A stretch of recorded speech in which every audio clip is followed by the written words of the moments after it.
to this tournament with big expectations on their back, and their org does need them right now because of the fact that they are in the running for these club championship points. They have pretty much a whole new roster almost entirely, and they have been dominating in their region, but right now they have to perform when it matters most. Absolutely, we know AG.AL will bag some points in this tournament, so Falcons need to be able to bag some, but they have to go through team. Nemesis looking to make a statement. The stage is ready, the players are ready. It is time to go with the casters for Team Nemesis versus Team Falcons.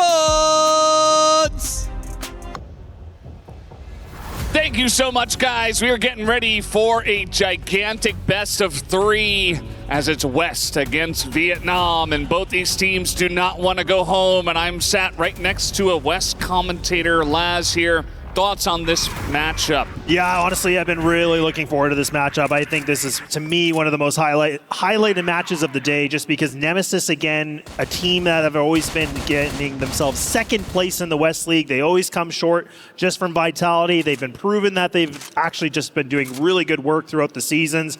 But you also have the heavy hitters of Falcons too, the #1 team arguably in the West, or their Vietnam League and everything. So you kind of have this big conversation about Nemesis, like where they played Rock. That was the #1 Brazilian team. Yeah, they didn't get the win, but boy, did they take them to the distance. So I think Nemesis have definitely done a big shift on their mindset going into this game. Yeah, absolutely. It's been a fun tournament for them so far. I suppose maybe fun isn't the best word to describe it, but at least they've proven themselves a little bit so far. I think they want to take it one step further, obviously, as Sneaky was very surprised to see Black Widow here as the first choice for this map. Vito, and I'm excited to see, based on that, how it is going to play out. Do have Raffin pretty far up. That's a nice shot, showing off some of those rifling skills that Sneaky was also talking about. And yeah, just kind of sat up there very far. He's going to get a nice first kill for the squad. Yeah, and I think the piece for me, like just going off of Sneaky's point, is that the fact that last time these guys played each other, last EWC, this is where Falcons were able to get a 10-2 victory on this map. So it kind of begs the question about, like, look, I think a lot has changed here for Nemesis, where, like I said, they made a little bit of adjustments. Beck, the AG.AL, he's been able to really just reinvent the wheel a little bit for their team. So that's where we'll have to see. I'm actually very excited for this rematch up, but right now for Nemesis, not looking like it's the most fun, just because now 2 of their players, if not 3 now, have been just dropped to the floor. And Falcons, they've been able to make a statement for this opening round thus far. And Raffin, I don't know if he's going to expect the flank. He will not. And look at that. Within just a matter of seconds, it seems like Nemesis, they get bested. Yeah, just a really nice push on a B. As you see, Alucard did not look very happy after that one. It's just round 1, you know. Like it's okay.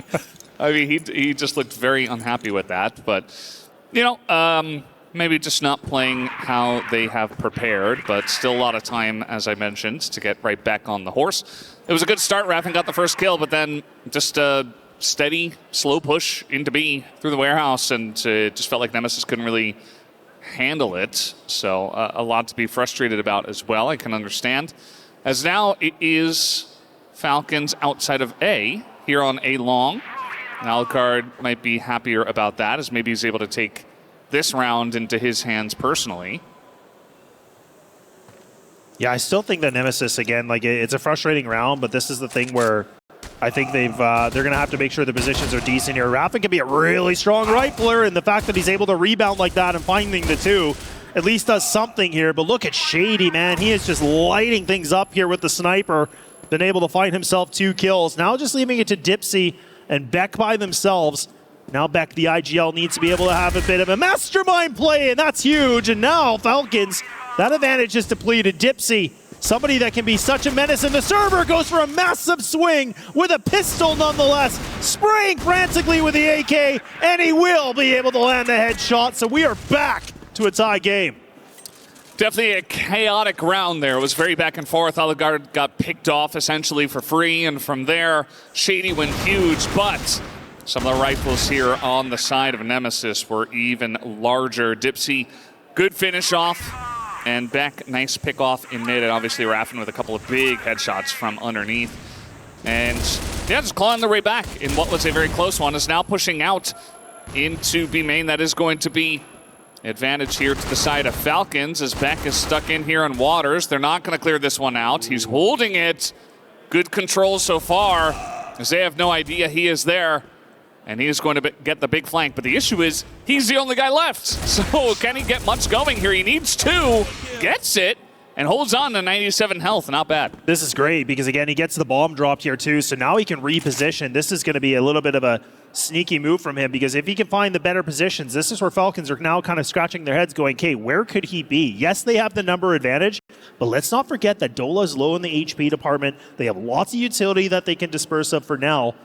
But for Beck, this is a great position for him to be in because this is where Falcons, again, they have to be careful about how they want to be able to explore this. And if this player actually decides to commit to this window position, this could be a little detrimental, and Beck gets feeded it. Now it's turned to the 1v1, and there we go. Beck, like I said, the mastermind himself, able to pull up a massive play individually, just puts it on a silver platter. Yeah, just a gigantic clutch from one player in the eventual 1v4 as he is able to clear it out at the end. Very nice little flick there at the end to take down Carrot. And from there, secures the round. I mean, on paper, when you look at this roster, you feel like, okay, maybe this should be the team that's #1 from West. As you mentioned many times, they always fell short to Vitality. But, I mean, you have three super strong riflers, Comics, a fantastic backup player, and then Alucard has always been very solid on the sniper. I mean, there's so much firepower and clutch potential within this roster. And I think we're already getting a little taste of it here at the beginning of this, as it looks like maybe a timeout on the way. But, of course, after this round finishes off, Carrot is going to get the first kill. Just on the long angle here through the B windows, as here comes Danksy right down the middle. And that's another snipe here. Shady gets one, running the double sniper as they do push in and control the middle of the map. Yeah, this is tough here for Nemesis because now they're just getting picked apart here. Shady alone, if I'm not mistaken. I think that's a quad kill that he was able to find. So this is where Nemesis positions are getting a little bit, caught off guard. Like we talked about Alucard. Like he's one of those players where, in the West League, we talk about the sniper players. You have your Spoxies, you have Alucard, right? You have Snare. Like those are your top 3 sniper players. So it's where Alucard, he's been having a phenomenal year. Like I really do think in the West League, he has really stepped it up. There was all this criticism or comments about his playstyle back in the day, where he was just kind of that really passive sniper player. Now he's been really mixing things around. He's been aggressive. He's been trying to make some space. He's trying to just utilize his position as much as possible. But that's the thing too, is when you see Nemesis have an absence of like him not performing quite to where you want it, that does create a bit of a hole for these guys, right? So that's where I think, Falcons have been able to take full advantage of this thus far. And that's where Shady, I don't know how he's getting away with just looking for these one-on-one engagements, but he is winning them. And they're the ones that actually called attack pause. So this is really interesting. They just want to be able to clear something up. And they're the ones that are just going to be able to, figure out whatever they need to do. But so far, it's been impressive because they're kind of just using their individual prowess, really, and just kind of putting themselves in the winning factor. Yeah, I do like what they have done on the map at the same time in terms of the angles they've been able to find here from Blacklist to Black Widow. Nice little slow push in towards the B site the first time, and then a nice little push up right up the middle, actually. It's something you don't see all the time on this map, as there are many angles you can get punished on if you do go for that. But as you mentioned, if you just hit all the shots, I think it doesn't really matter what you do as long as you find a way to find the opponents and take them down. So, yeah, interesting time to go for a timeout, but maybe you calm down one of your less experienced players in Fast, who's already doing a pretty good job here on the replacement of LDX. And just take a little bit of time to clear things up, as you mentioned. Here comes Falcons once again. Quick push in on a B. There is a lot of people here from the side of Nemesis, as they already have 3 on the site. Carrot going to pick up the first kill for the squad, but already advantage here to Nemesis, as they are sat in storage just trying to poke them down. As Beck actually going to push through the smoke and just sprays the 3 of them down and says, take a seat. I am here. Nice timeout, bros. I got you. Yeah, I love it. I mean, this is where we always have this conversation in the West League about, the AG.ALs and what they're able to bring, in terms of like their strategies, but also just firepower. And Beckett, to me, has always been that like top 3 AG.AL where he still can put up really good numbers, but again, he calls really good strategies. So like even just there, like he's starting to feel it. He's thinking like, look, like let's not be intimidated. And you heard Alucard in the interview with, Salvatore and just saying like, look, we're not worried about them. We're not really fazed by them. We don't think they're this heavier opponent or anything like that. So they have a very interesting mindset going into this where you're playing the #1 team in their respected leagues. So it's a very different mindset than what we saw before. It feels like last year at EWC, they were really excited to be here and, to being able to have that opportunity to compete as a team. But now it seems like they're really, really just, coming in with a mission. They have their, sights on the prize. And right now for Beck to be able to put up, an 8-2 in terms of the score line is just huge, right? Because we have Comics, unfortunately, hasn't been able to find much. Alucard, a little bit asleep at the wheel for the time being. But thankfully, Beck is just putting up as much firepower as he can. Yeah, he's doing a great job for his squad. Shady on the opposite side had that big round, obviously, just before the timeout came out. And, I mean, I feel like that's really unfortunate. You have a gigantic round for someone like Shady, who's also leading his squad, and then maybe some of that momentum and emotion is taken away when you go for that kind of a timeout timing. But either way, that is all done as they are pushing on in. A nice little push here from the side of Falcons. They do make their way onto the A site. Comics on the back of it here is going to pick off one so far. We'll see if he can line up a couple more kills, but Shady waiting for it as nades fly in. Comics stays calm. He's just waiting for Beck probably to rotate all the way around, so not going to go for a peek just yet. It's a full distraction, though. Like, look at this. All 3 players are essentially looking at him only. Like, they haven't paid any sort of attention to anywhere else. Now that he's being more quiet, now these guys from Falcons can actually just reposition themselves. Now they're going to recommit to this plant. So this is interesting. This is given a little bit of room here for Nemesis to kind of work with something. Beck, though, if he can get this Paul Flash, that might allow Comics to be able to just do something big. Lands onto 2. Oh, good spam, but it's not the kill. And now Beck's trying to see if he can be able to finish the meal with him here. They're both just having a bit of an appetizer. That timer is depleting. Ammo runs out of the chamber, and now Comics, someone that's been quiet, unfortunately will go to the grave in this one. We're back into a tie game scenario once again. Yeah, I think when we saw this matchup on the docket, we were like, yeah, this is going to be a close one. I do think that what Alucard said is mostly true, where it does feel like, in his opinion at least, that as a region, Vietnam has certainly fallen. I think they were definitely much stronger 2-3 years ago. Absolutely. And West has caught up a bit. I think that West has really put together some very strong rosters. We've already seen some work being done by Team Vitality, and obviously Nemesis trying to follow up on what they've been able to do. So should be very close. And already we're seeing that a lot of these rounds are extremely close. It's 3-3 as well on the scoreboard. So definitely in for a bit of a longer grind between these two teams. And we'll see how it does end up. But yeah, very, very close rounds too. Like, it's not just the fact that the numbers are close, but the fact that a lot of the end of the rounds is coming down to clutches, 1v2s, big plays in clutch situations. So it's been a lot of fun so far. And this time around, Falcons actually going to take it a little bit slower. We did see them push pretty quick on the last round, but now taking things slower. Yeah, Comics looking like he might want to try to be a playmaker in this one a little bit. He's just going to tuck tail, but luckily Raffin there to help him out. So again, that focus is going to be shifted onto him. So Comics is in a great spot where they might not expect him to be here. Dipsy unfortunately goes down as well, so he was trying to get a little bit cheeky through long. And that's going to be Shady once again, just putting up a monstrous performance so far, like 9-3. Like him alone and Beck just being able to put up some big numbers. And now, I mentioned the AG.AL's name here from Nemesis. He will also go down as well. So Falcons are just taking their time on this. And Comics has actually been able to push around. This is a little bit awkward. And now Comics is just trying to do something. But Shady, once again, man, a little bit of the boogeyman. He's just sitting in the wind here, just waiting for these duels. And Nemesis, unfortunately, don't seem to have the answer. Now Alucard on a 1-on-4 task to 20 seconds remaining. That C4 does need to get a move on.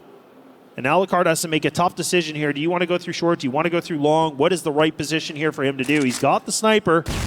He gets that first kill. 9 seconds remaining. They finally get the plant down. But he really has a suspicion somebody's hot on the heels. He does have some time to work with. He's going to try to use the smoke as somewhat of as an advantage if he can. But look at Falcons. They're committing to this fight. Vast and also Carrot do double peek this, so they will get themselves back into winning fashion.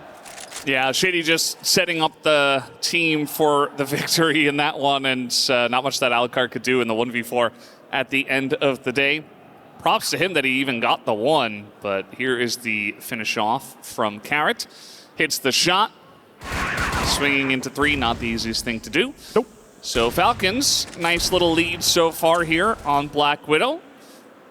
Not a big one, but it does feel like through the help of Shady and even Carrot, who's been slowly but surely clawing his way up here on the scoreboard, it does feel like the firepower is finally coming through here for the side of Falcons. And we do have Raffin this time pushed up pretty far, it looks like, on the catwalk on short, and might be able to get the drop onto someone if they do peek through mid. There's been a lot of lurking around mid from Dola, and maybe he's just trying to get ahead of that. And if you lock down mid and you've got Alucard watching A long, that can allow you to send 3 people over towards B and hold off a push there. And yeah, Raffin, I think he should have been able to spot that one player in short, but instead he goes for the first one in front. There it is, Raffin, beautifully done. I was wondering, patience is going to be a virtue, and indeed it is. He finds himself that triple kill. I didn't know if he was going to be able to find more than that one, but he will prevail. And now Falcons, they fall short. Look at Beck, just gets ultra aggressive as well. So the two of them combined just get the job done. A tie game, and this thing, like you said, it feels like a bit of a ping pong match. It is going back and forth, and again, it's very interesting considering that Falcons, like, I think on paper seem to be the favorites in this, but I don't think it's as a big of an advantage as, you know, the community was kind of voting. Like, I think it was a 90-10 or something like that, right? But I get it. I mean, you see Falcons, you're like, yeah, clearly have to be a favorite, but that's where Nemesis being in the dark horse position is not a bad thing at all, because they have a lot to prove here. Yeah, Nemesis are a very strong team in their own right, and we're already seeing that here in how close this can be. Shady going to start off, actually has the rifle this time as we have tons of action on short. And Dola just going to brute force through there, actually. Does end up winning alongside a Carrot. Once again, consistent Carrot he is. Dipsy comes in onto the catwalk. Let's see if he can pull this one off. Alucard was not able to do the 1v3, but yeah, he doesn't get that initial kill, and I think that's certainly going to hurt him here. As here he does come to push. Might be able to isolate Dola, but again, not able to hit the shot. And Dipsy maybe should have gone for the rifle in his hand there, as he's not able to hit the sniper shots. And slight advantage here to Falcons as they brute force onto the A site. Yeah, you know, the one thing to say for Nemesis, like, this is a really good half considering what they've been able to do. And let's not forget, like, you know, when we're talking about just, you know, the statistics of it, is the fact that you have Beck, you know, putting up some decent numbers, and we haven't really been able to see, you know, Alucard putting himself in the right positions yet.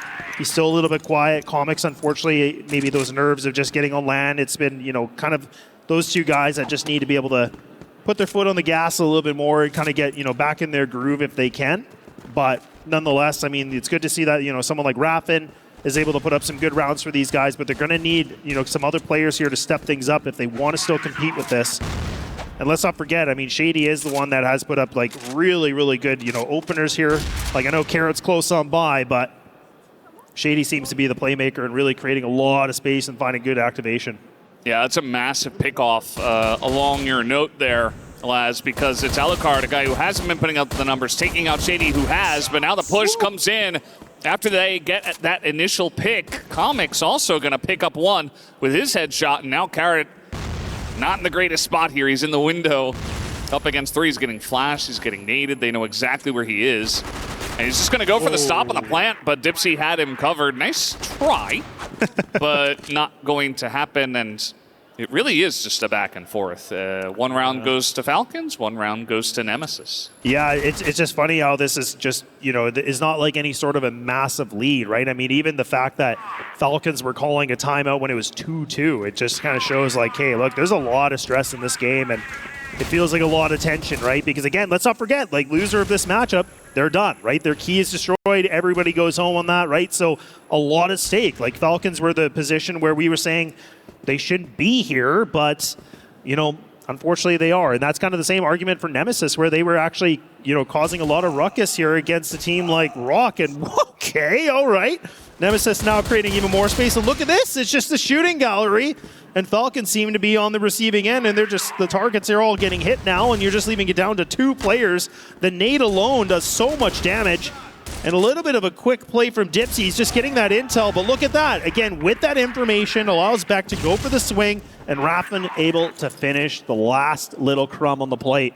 So now Nemesis have put themselves in a slight lead here. Valdez. Yeah, they got 2 in a row, which we haven't seen really for a while. And, you know, it all kind of comes down to those initial pickoffs that they do get on that push. I can feel the pace kind of rising as Nemesis move over to the blacklist side. And, you know, even that first round after the half, we saw Shady get the pickoff, or was it Carrot? Not 100% sure, but they got that pickoff and still they lost the round. So, I mean, Nemesis looking better here from the blacklist side of Black Widow. And these guys just coming up big. We do have a stack here from the side of Falcons on short. Hoping to see some aggression from there. A long wide open if they would like to go for it, but at the moment they're not positioned to do so as they are over there in the waterway. So might be a little bit of a slower round after a couple of fast ones. Yeah, that's where, again, this tension, like we talked about, is getting really high, right? They're, again, the loser of this, I think that's why we're starting to see slow plays. A little bit of a misplay here from the Falcons. It looks really gross. It looks just so congested. And they get caught on this. I was kind of critiquing Nemesis on this. I was thinking, like, their GR side, like, there was times they were just running into each other. It looked really, really awkward. And then Falcons, they're doing the exact same thing here on the GR side. So, I don't know. Nemesis are looking like now the BL side seems to be the moneymaker. It's the magic, you know, the magic stick on this, because now they've been able to, like you said, find 3 consecutive rounds in a row. And Falcons, they look like that pressure might be a little bit overwhelming for them now. Yeah, it does feel like they are kind of falling apart here. I mean, I go back to Fast, who was waiting on a long, and it's almost like he didn't see the guys coming in, and he pokes his head out and goes down for free. And this is the sub that's coming in. Like, he had a good start. We can't expect all too much from someone who's kind of an emergency sub in this kind of fashion. But, yeah, it just feels like, you know, one guy in a match that's this close, not able to do it. And Danksy is at least able to get the 1 kill. I think he kind of flashed himself there. I'm not sure what happened, but does back off of the spot after he gets that 1 pick off. And now trying to push on in here. Raffin just spamming through the window. And it is going to be B site controlled for now by Nemesis, as their aggression, their pushes have been so good so far. As we do have the big rotation coming in here. Dola way back in spawn. That's first kill to Beck. This guy has just been on point. Dola, though, is going to take him down. And it seems like they know that Alucard is here in Waterway. They want to double peek him. He gets the 1 shot, picks up another. And it's only Dola who is left alone here in the 1v2. And there is so little time left. He's just not looking the right way. Raffin takes him down. And Nemesis, 4 rounds in a row, they have really run away with Black Widow. Yeah, this has been very impressive. I mean, this is where I was giving a little bit of that criticism, where I was saying, look, I need like Alucard to step up. I need to see Comics being able to find some space. And they're doing it. That's exactly what you need. And that's where we've been praising Alucard, saying, like, look, like, there is definitely matches where he was, you know, out-sniping Snare. He's been able to, you know, duel a bunch of people in the West League. And like I said, he's been really able to reinvent himself this entire year, this 26th year. But now he's starting to cook a little bit better. And it looks like with that premium gas. And again, we just get to see Nemesis finding themselves in the position where they're finding these opening duels. You have someone like Raffin. We always talk about his rifling abilities. He's sitting at a 16 and 9. So him and Beck together hitting the double digits before any of his other teammates have been able to do so yet. So these guys are absolutely motivated and ready to just try to see if they can get this thing done here on the first map, and putting themselves in a prime position to still stay in the column of, you know, staying alive in this tournament. Yeah, I mean, when everyone who needs to step up eventually does step up, you've got a well-oiled machine of a team that is working. Comics gets the info. I mean, I see him talking. He has spotted fast. He does a ton of damage to the both of them. And just like that, I mean, you're just hanging out. You already have the man advantage. You take away more than a full health bar on, split between two people. That's going to feel great here for Comics, as they got to know that somebody could be in this corner. They have not checked it, though. And Danksy picks off one. They're going to double peek him and at least clear that out, but a little bit messy. It's okay. They do get through it. And Stola, we can see him pushing over out towards water, towards spawn, but they might just rotate out to a long quick enough to avoid this. Yeah, this could be good from Dola, though, because again, I was thinking if he could get the timing a little bit better, if he actually decides to commit to this flank, he might find a decent timing, but he has to get that move on now, right? And that's where Alucard, I mean, look at that. They get the kill. Now they get so much room that they can work with. I feel like even Dola's flank is not really going to be that great because look at Beck knows right away. He's like, look, there should be something going on. Perfect read. So again, this was what, the interesting thing. We go back to what Sneaky said in the beginning, like, why did this map make it through the vetoes? But I'm kind of thinking this is great for Nemesis just because, like I said, last year they got absolutely just dumpstered on this map. Like, it was a rough ride. And now the fact they can get the revenge. The West League team seemed like they wanted to make a statement this 26 year. Like Vitality were very angry with EP. They wanted to get revenge for their loss last year. Nemesis seemed to be doing the exact same thing. They're holding on to that grudge, and it has fueled them to play so well so far in this tournament, in this matchup alone. And look at the confidence here. I mean, there's just no utility. This is going to come back to bite them because they don't hit the headshots this time around. Now the flash comes through, and Shady's able to clean it up. Beck can't hit that shot. We know he can do some work on the sniper, but 1v4 now. He just got it all to do. I think they hit that 9th round, and they said, well, let's send a bit of a cheeky one, and they will be punished for it. But funnily enough, maybe, if Beck is able to get another 1v4, maybe that's a good statement. There you go.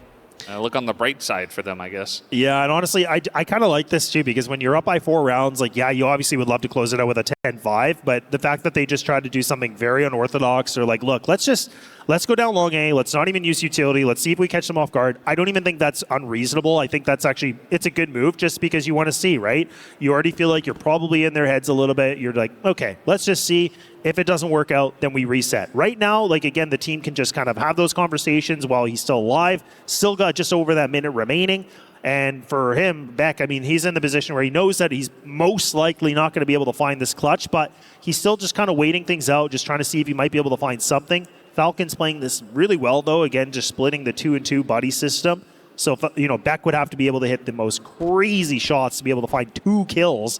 And that would have to be a massive slip here from Falcons, but nonetheless, conversations are definitely happening. He's just trolling. He knows he's having a good time. What is he giggling about when he's just mid-round, somebody's talking to him? Certainly I think this is good, though, because obviously they're very confident. It seems like a lot of pressure has been lost based on their performance so far on this map. So as long as they can maintain focus without the pressure, you got to like that. As it looks like either he goes for a very late push on an A, or he's just going to sit here and try to get a pick off, because he has certainly run out of time now, as he's not even going to go for the plant. Maybe just discussing what they want to do in the next round, but yeah, just not even going to try for it here, as it will be the Falcons who take down the round.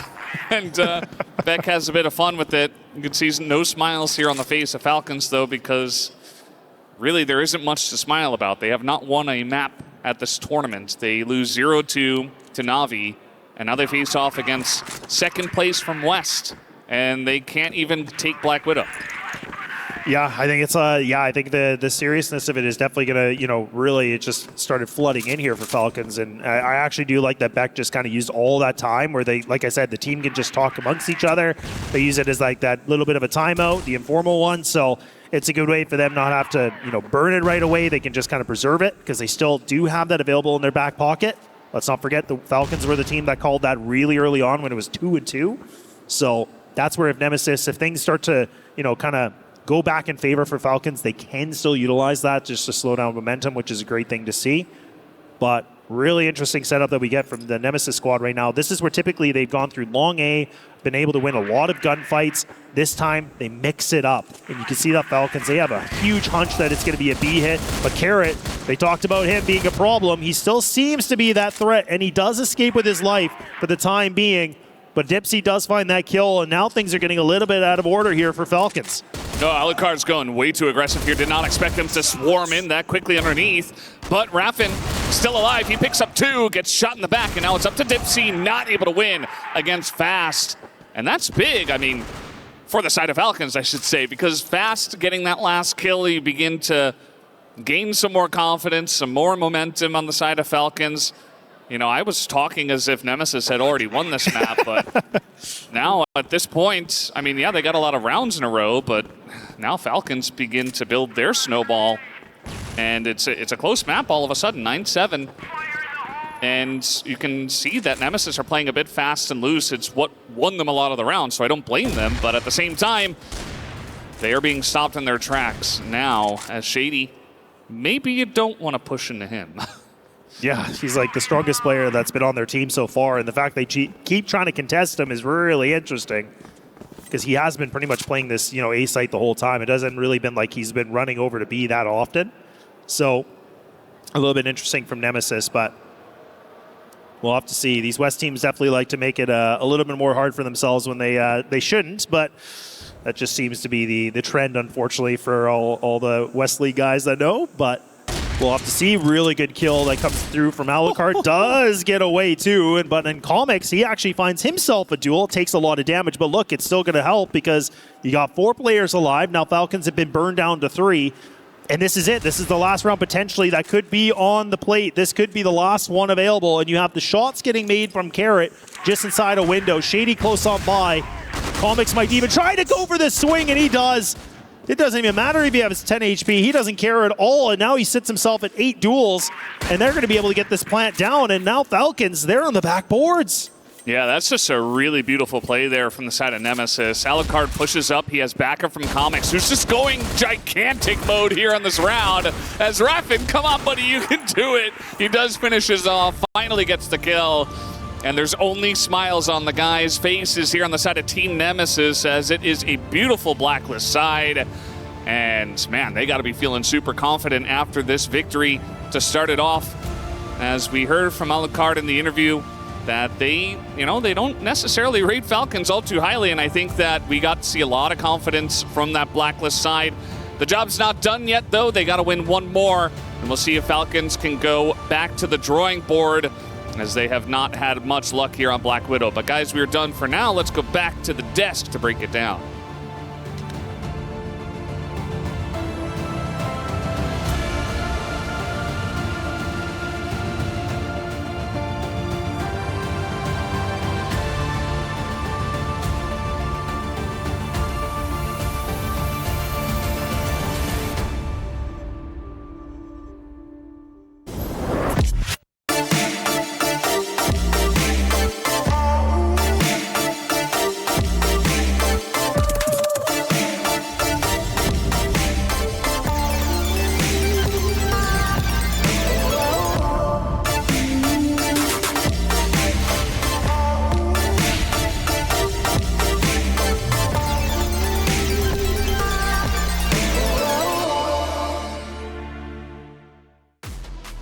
Nemesis taking a commanding map 1, 10-7 in control mainly the whole time. We heard from Alucard a little bit earlier in a great interview, and I must say he dropped some knowledge bombs of what their focus was going to be, and well, it seemed to pay off, at least in the meantime. For Team Nemesis, they're now 1 map away from moving forward, staying alive a little bit longer. But for Falcons in back-to-back years, what is the conversation? The conversation is, can they survive? Can they move forward into playoffs? They're a mile away from playoffs at this point. They just have to try and win the next 2 maps, but can they survive?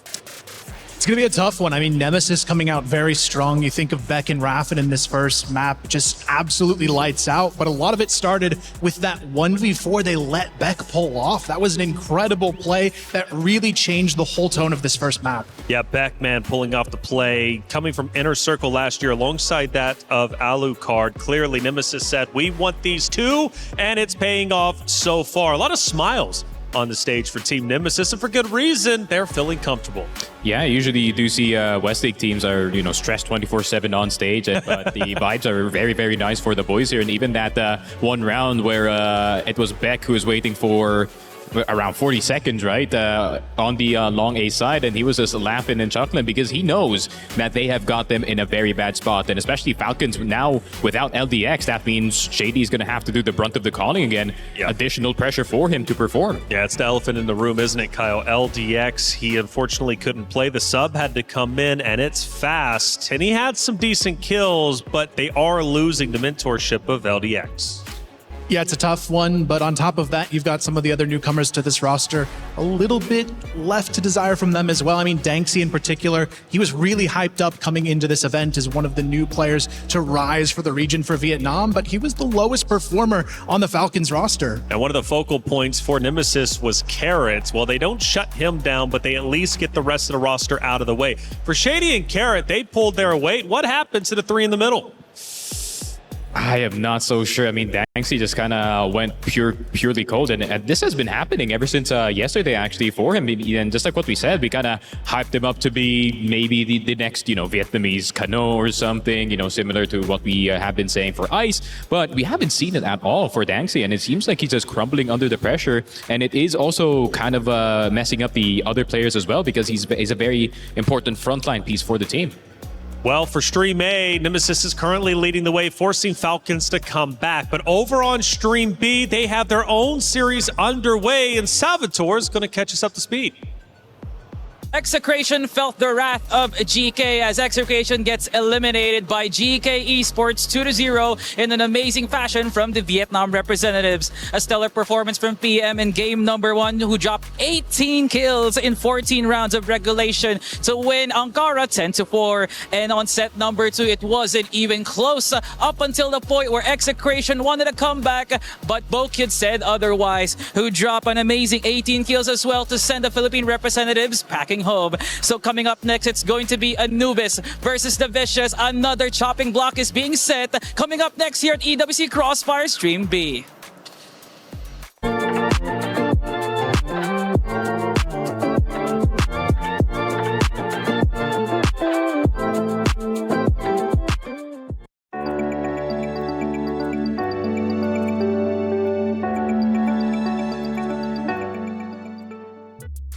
Thank you, Salvatore, as always, for the great B-Stream update, and that is a big one. GK moves forward. Execration gone, despite them looking solid yesterday on B-Stream.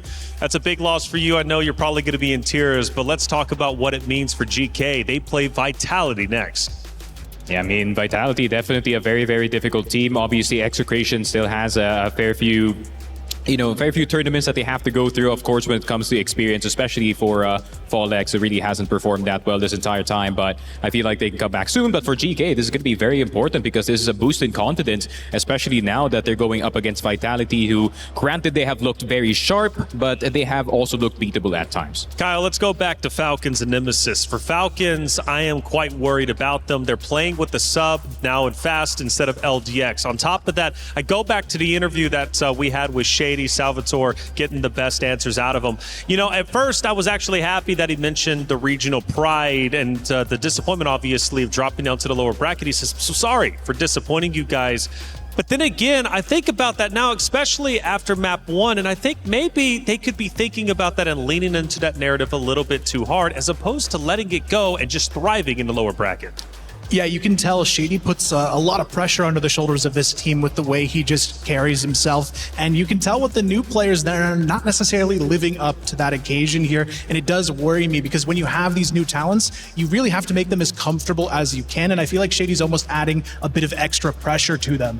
Yeah, especially you're playing up against two of the best Vietnamese players ever, right? In the name of Shady and Dola, and I feel like those expectations is also weighing down upon them. And not just that, not just a region, but playing for Falcons. I mean, you in the That's club true. championship, you are so close to AG.AL that if Falcons has a bad result here, you know, they could be to blame for why they would not get the first place in that one. Yeah, Falcons, you know, never mind club championship, although that means a lot, $7 million. They're only 100 points above AG.AL, at least the last time that I checked. It's updating quickly. But more so that Falcons is one of the biggest organizations in esports currently, right? So, I mean, if you think about the prestige they hold in a short amount of time that they've existed in esports, it's tremendous, right? I mean, 2 back-to-back club championship trophies, that's $14 million. The best of the best typically goes onto the Falcons roster. And when you think going back-to-back years, not even making it out of groups, yeah, that is a heavy burden on your shoulder. But also, the shoes on the other foot, you have to consider the fact that you just got to let that go, right? That narrative doesn't matter. You came here to compete, and at the end of the day, it's that simple. You just need to compete. Yeah, honestly, they've got to shake this one off and come out swinging in this next map. They've got a great opportunity to do so. Ankara, historically, one of the strongest maps in the Vietnam region. So I feel like they still have that potential left to fire back, and maybe Nemesis isn't ready for it. Yeah, Ankara, an interesting discussion. I'm glad you brought that up because, Sneaky, when we look at Ankara, it was kind of the lesser of two evils. It was one that they didn't necessarily, I guess, want to pick, but they knew they were good at it when it comes to Falcons, right, for their region. But on the opposite side, that was also the map that Nemesis took down Rock on 10-1. Yeah, and that is going to be a scary precedent here for the side of Falcons because it's not going to be as easy as they expected. So this is going to be quite close, and Falcons is going to have to fight tooth and nail. Yeah, they're going to get quite close anyways. I don't know. It's going to be hard for sure. But at least if I'm looking at history, Nemesis might have the advantage here, but Falcons are still looking to fly high.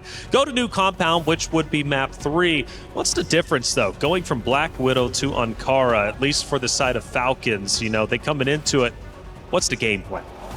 I think the game plan on this map has to be shut down Alucard. He's insanely strong on this map at controlling that mid lane and that A-long presence, and they have to find a way to shut him down. And with how Shady was performing with that sniper in hand in the first map, there is some potential to contest here. So is Shady the one that shuts down Alucard? Absolutely has to be, yes. Yeah, and Shady had a great game 1, too. Even though they take the loss 10-7, it's not like they got blown out. It wasn't 10-2, 10-1, 10-3, right? It was 10-7. They put up a tremendous fight, and Shady had a good number of eliminations, but he's going to have to do it once again. Just the middle of the pack, right? Those other 3 players there who are going to have to step it up. Yeah, especially like actually Carrot didn't have too bad of a Black Widow map. He was actually sniping pretty good, hitting some very good shots. But I feel like the pressure for the side of Falcons here is obviously going to be on Shady, but at the same time for Dola because they're holding opposite sides of the map here. And if Dola does not perform and he just gets run over by his head-to-head, which is Raffin, then that is going to be a huge loss for the firepower of Falcons. And if you cannot deal with Raffin, who's just rolling absolutely everybody, and especially Beck, who has all this momentum now, you know, we might just see Falcons bounced out. Yeah, Dola, you know, Falcons take a risk on him once again. You know, they kind of redesigned this roster. They keep Shady, but they also keep Dola. And Dola in game 1 arguably didn't perform that well. Yeah, Dola, for me, when we look back at 2024, he was the star player. Everybody thought he was going to be the next greatest player in the entire world. But 2025 and onward, he's been very hit and miss. And now more than ever, they need him to step up and rise to the occasion. Do you think it's a matter of just too much or too high of expectations and the pressure crushing him instead of turning him into a diamond?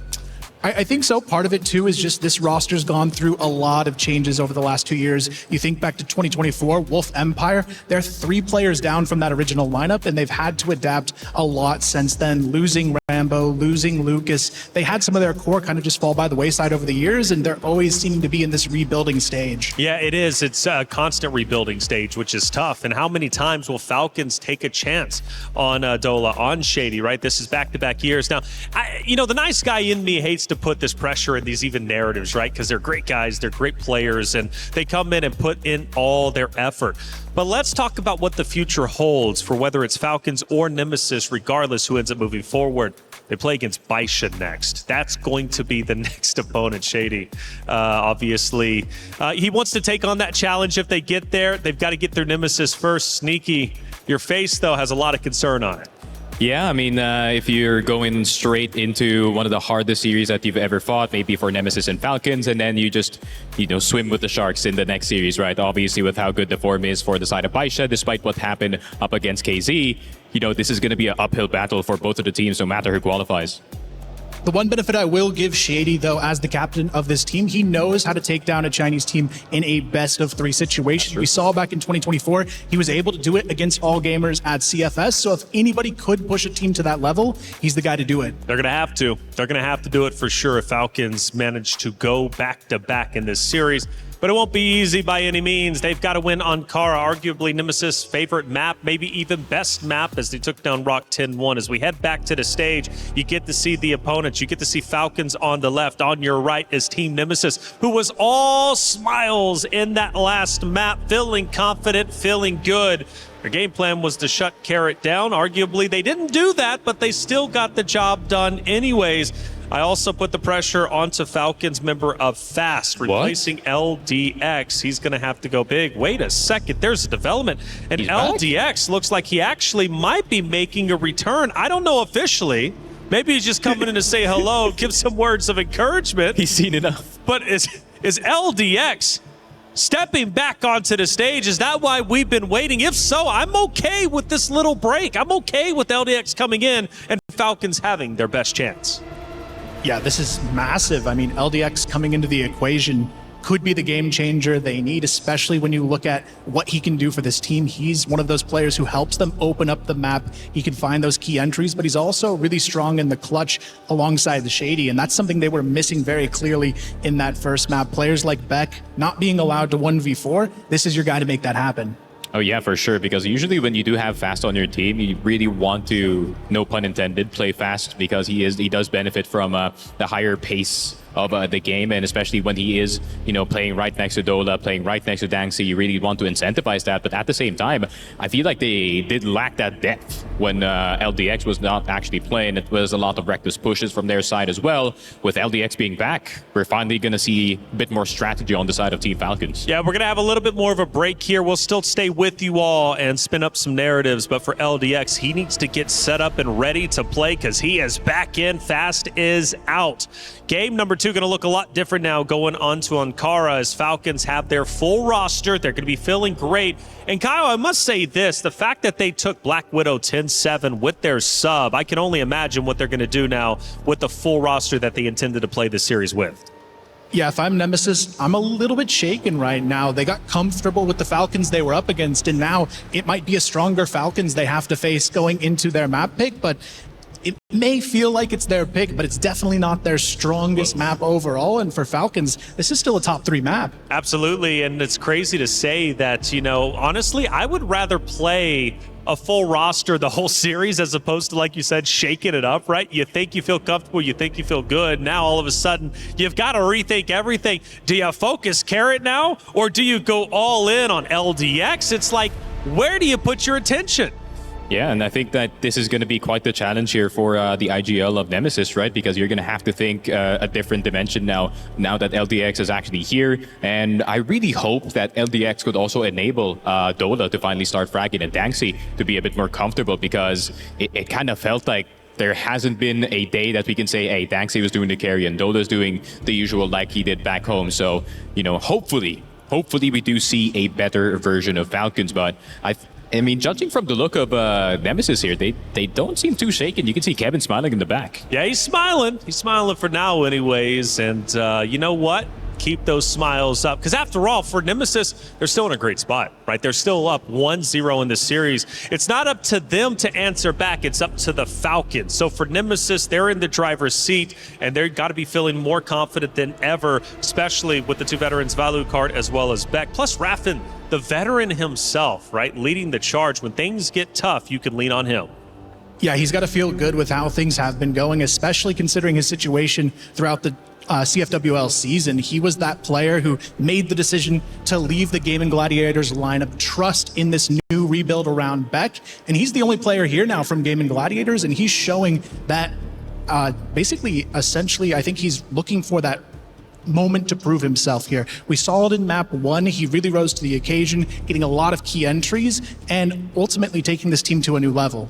Yeah, for Comics and Dipsy on the side of Nemesis, is this their first EWC, or did they play last year? Because I know for a fact Alucard and Beck played last year for Inner Circle. Raffin, you mentioned Gaming Gladiators. But for Dipsy and Comics, right, their first EWC stage, is that true?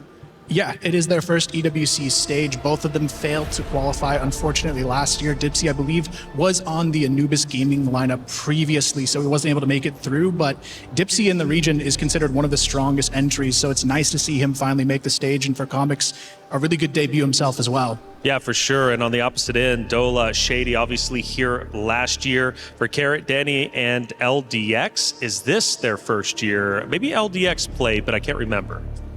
I believe LDX has played before and with this lineup in several occasions, but I don't think he actually started for them last year. I think he played ACL with them and unfortunately got benched for this event as like maybe that sixth man. So he's been kind of in and out of this roster over the last couple of years, but I think now this is really a chance to prove himself. And you can kind of see it with Shady kind of ushering him onto the stage too during the break. You can tell he wants him back in this game as much as possible.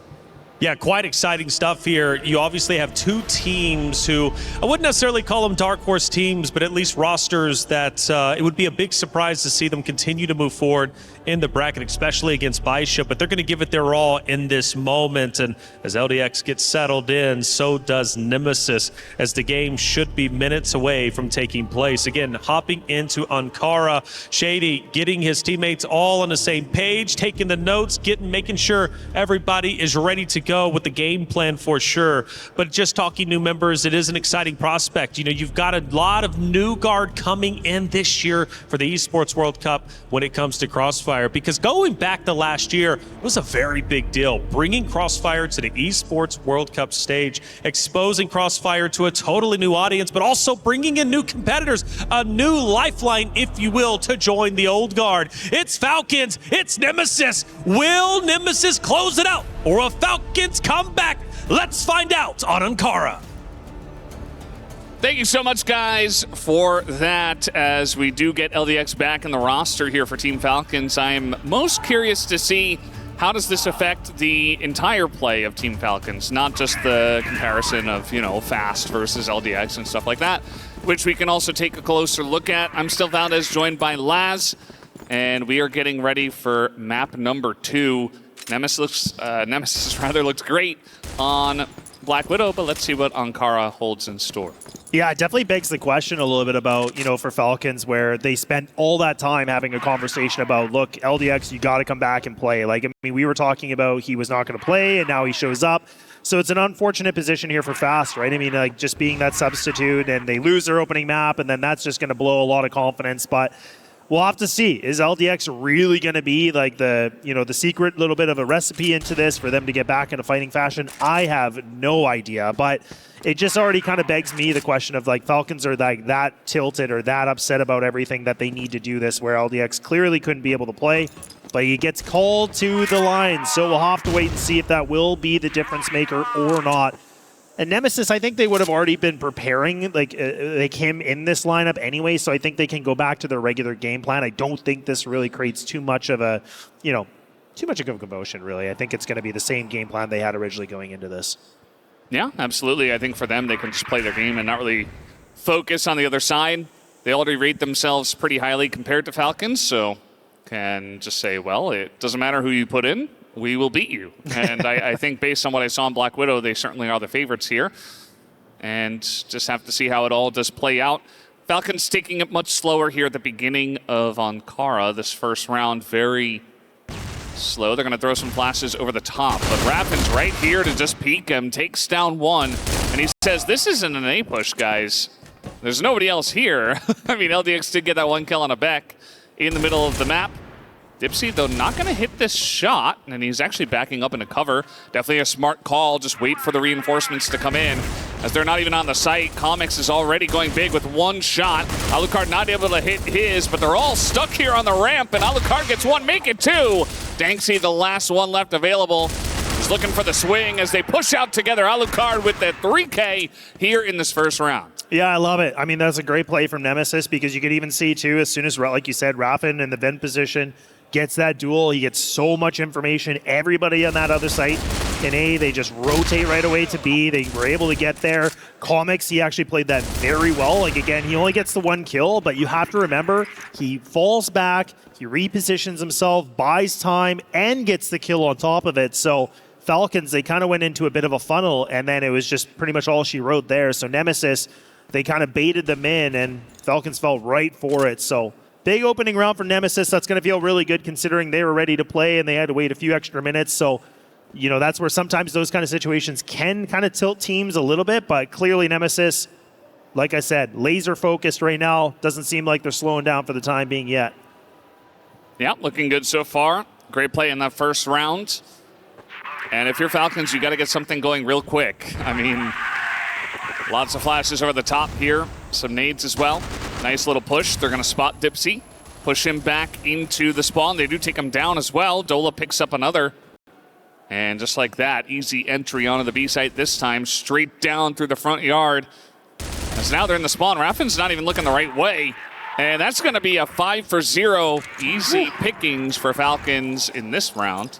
Yeah, and I think the piece for me that I'm still wondering as well is, like, let's not forget when yesterday where Nemesis, again, they played Rock, and that was, I think you could debate #1 team in Brazil. They were able to get a 10-1 win on this map. So, like, I think all of us were shocked about that, where Nemesis, like, were able to make it a 3-map affair, but winning a map 10-1, Valdez, like, that doesn't happen a lot, right? So, I mean, that's a huge, huge factor. So, I do wonder if Falcons actually did any sort of preparation and watched that game just to be like, okay, look, like, how do they win 10-1? But that's where I'm curious about it as well, just because Nemesis, I mean, I'm sure they have a few things in store for this map, but that is going to make you feel really good. And I hope that isn't like almost like overconfidence, if that makes sense, just because when you win a dominant game like that, you just don't want it to like fill the ego or fill your head, you know, too big. But we'll have to see. I don't really get that impression yet. It seems like they're kind of just going in. They know what they need to do, and we'll wait and see. But Falcons, thankfully, like you said, they had to get something done quick, and they do right there. They bounce it right back, and that's probably something they absolutely needed, considering, you know, the mental is probably a little bit on a bit of a rocky ship right now. Yeah, it definitely should be, but we'll see if they can right the ship themselves, as we have seen a lot of kind of aggro, I would call it, into the A side so far, but no real pushes just yet. This time, though, we have 5 people right outside A, and they are looking to stack here. There's a nade over the top, and we did see Raffin get some good information and pushing when he did go through the vents, but this time they're waiting for him, so looks like he's just going to sit back and wait for the push to actually come through. A little bit of poking and prodding through the main door, and follow-up push there from Comics will get punished. And now it's just Raffin here. He gets one, but that's immediately traded out, and the A site is free right now. They can get a free plant for themselves. Yeah, that's a really good play from Falcons. I love the way they just kind of baited that little bit of a one player just going through main like that.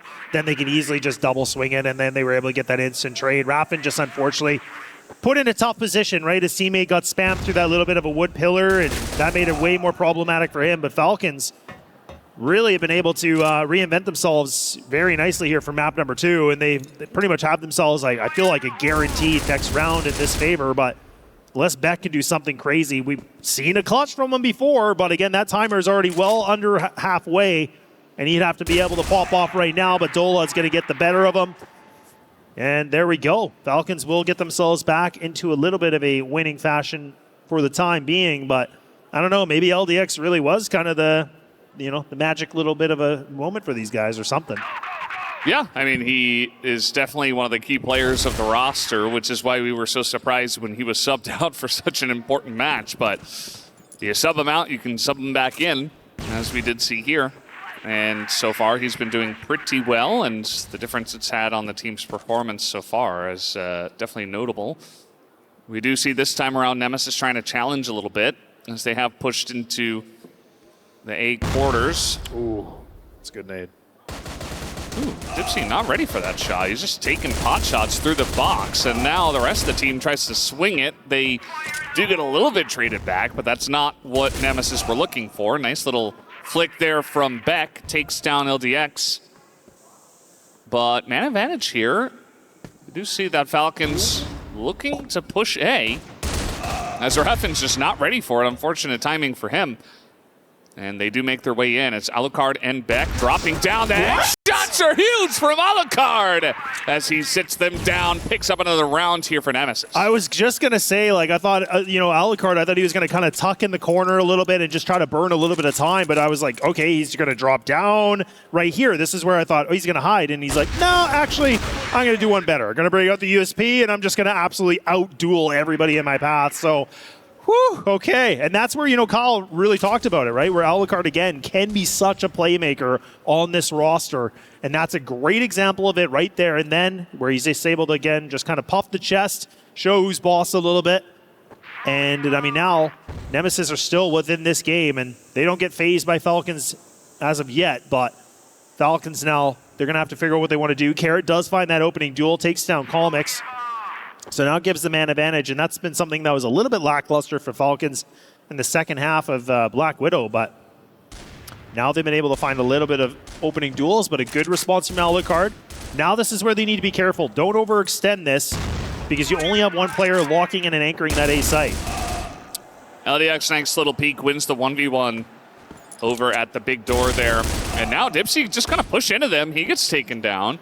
So one by one, they try to re-peek and get some trade backs, but it's not going the way of Nemesis. It's now Raffen and LDX have just missed each other over here. And we'll see how this does eventuate. LDX is like, nobody's here. And, I mean, there are only two guys left. And here comes Raffen, going to catch them in rotation. He's not looking the right way. He's still got to kill somehow.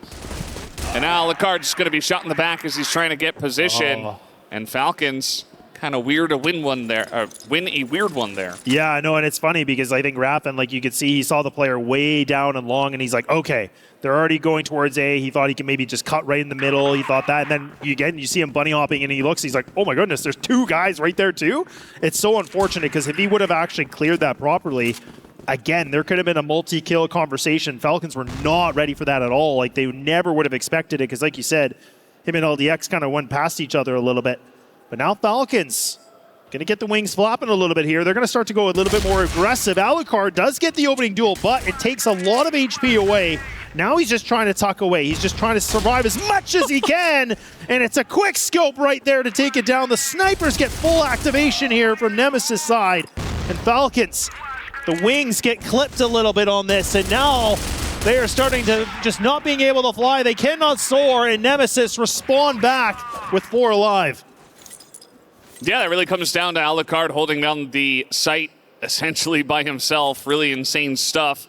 Really nice flick on the initial aggression and then just gets behind the box just barely and is able to get that quick scope. So that's 2 kills for a guy who's barely staying alive and holding down the site by himself. That's a bit of heroics from him.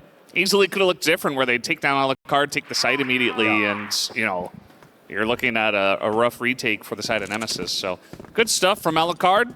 He's really popping off right now. I mean, this guy, if he's playing well with the amount of talent they have on this roster, you got to like what they can pull off. But once again, it kind of feels like Black Widow, where it's a bit of back and forth. I suppose that round was a bit more one-sided for Nemesis, but that can sometimes just happen from GR. I think that Falcons are definitely still in this one, as it does look like maybe a bit of a push here onto A, but no full committal just yet. Yeah, it looks like Falcons are kind of getting ready for the full A exec, maybe potentially on this. I mean, still have 1 minute and 30 remaining, and they don't have to just go for it right away. They're going to throw a little bit of utility in middle. Again, just try to buy in somebody, and that's Alucard, actually. So, again, he's got a bit of a distraction. You can see on the mini-map, he looks like he's kind of just spotting things out. But right now for Nemesis, this is a great stack because typically it's only been the 2. Raffen, unfortunately, blind as a bat, can't be able to find anybody. Now Dipsy tries to get some action, but look at that. Shady just being able to find himself that double piece. And now Falcons, despite the number advantage that was here for Nemesis, it just seems like that firepower is way too strong and gets overwhelmed here on the defense. And nothing can be able to have a reaction here from Nemesis. And Falcons do a great job with a pretty basic exec, and they just take care of business.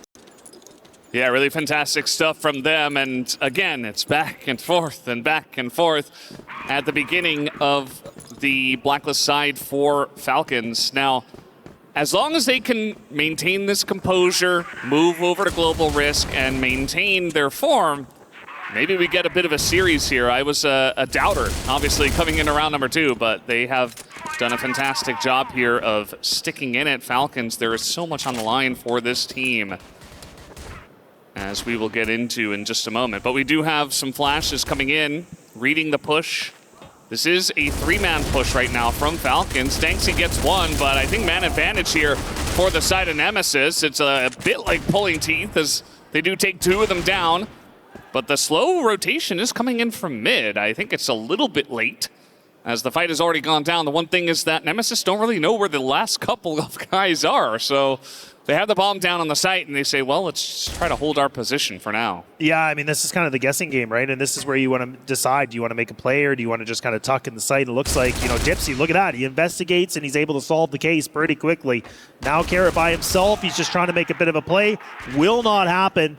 So that, like you said, the back and forth affair will continue. Nothing is going to change there, but it's a good way for Alucard again. Like, he is just putting up massive amount of impact in this game alone, and that's something I'm glad that Kyle brought up, because we talk about Alucard all the time in the West League, but this is a map where I don't know what it is, but it's just like Alucard, or you see this map, you just think of Alucard. Like, he is now putting himself up at 12-5.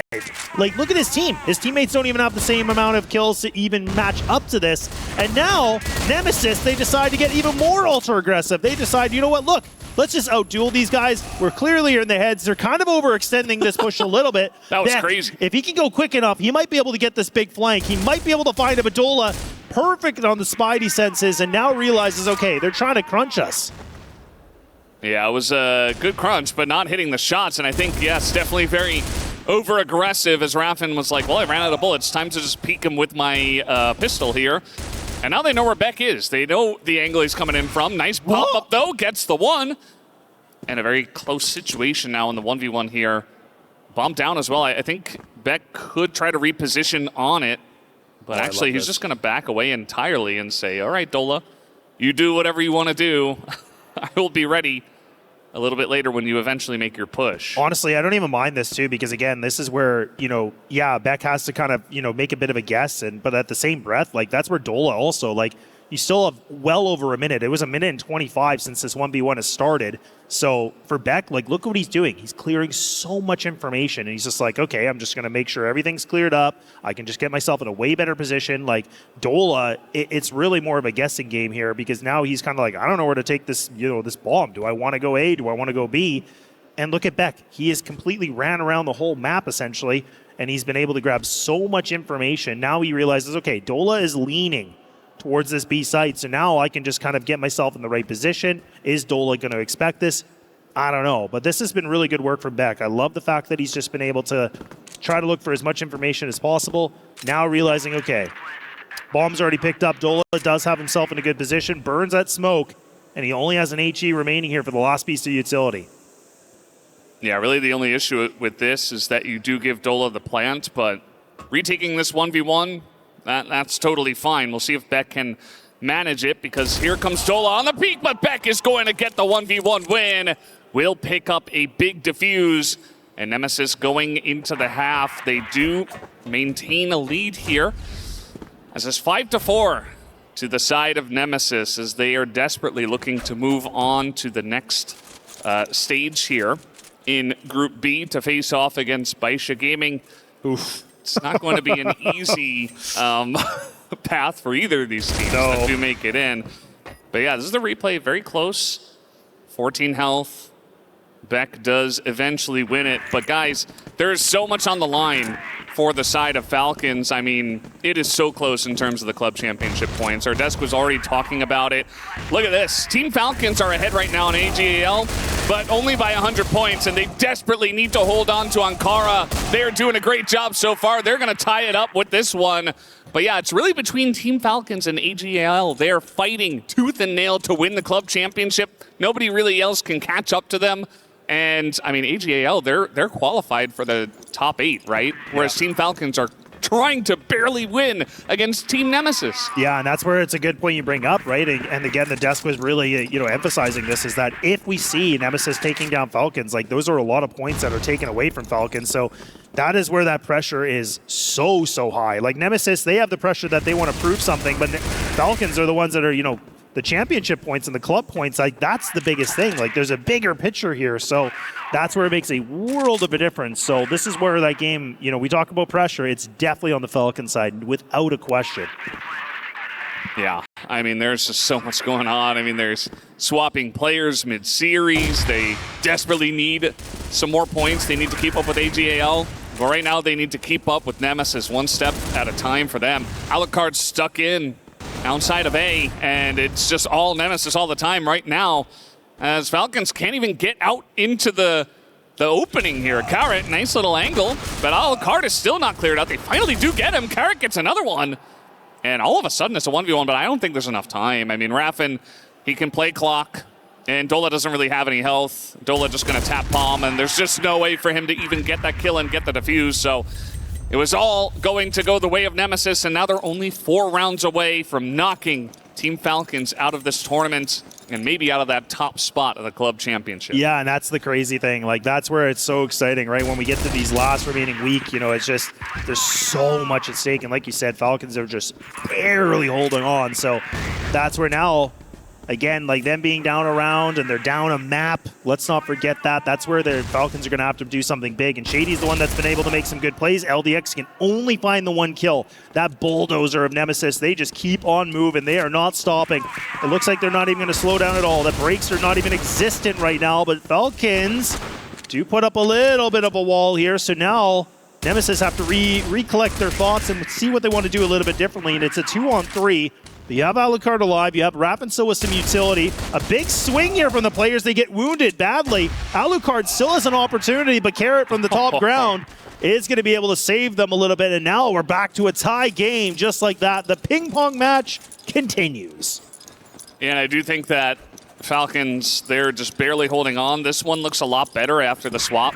Obviously on Black Widow, we did see that Nemesis, they swapped sides. They went to Blacklist, and it was essentially map over from there. Like, there was a little bit of a comeback for Falcons later on, but to me that just felt like kind of the last remaining bits and pieces they had left, and it was going to be Nemesis's map from there. So very close one.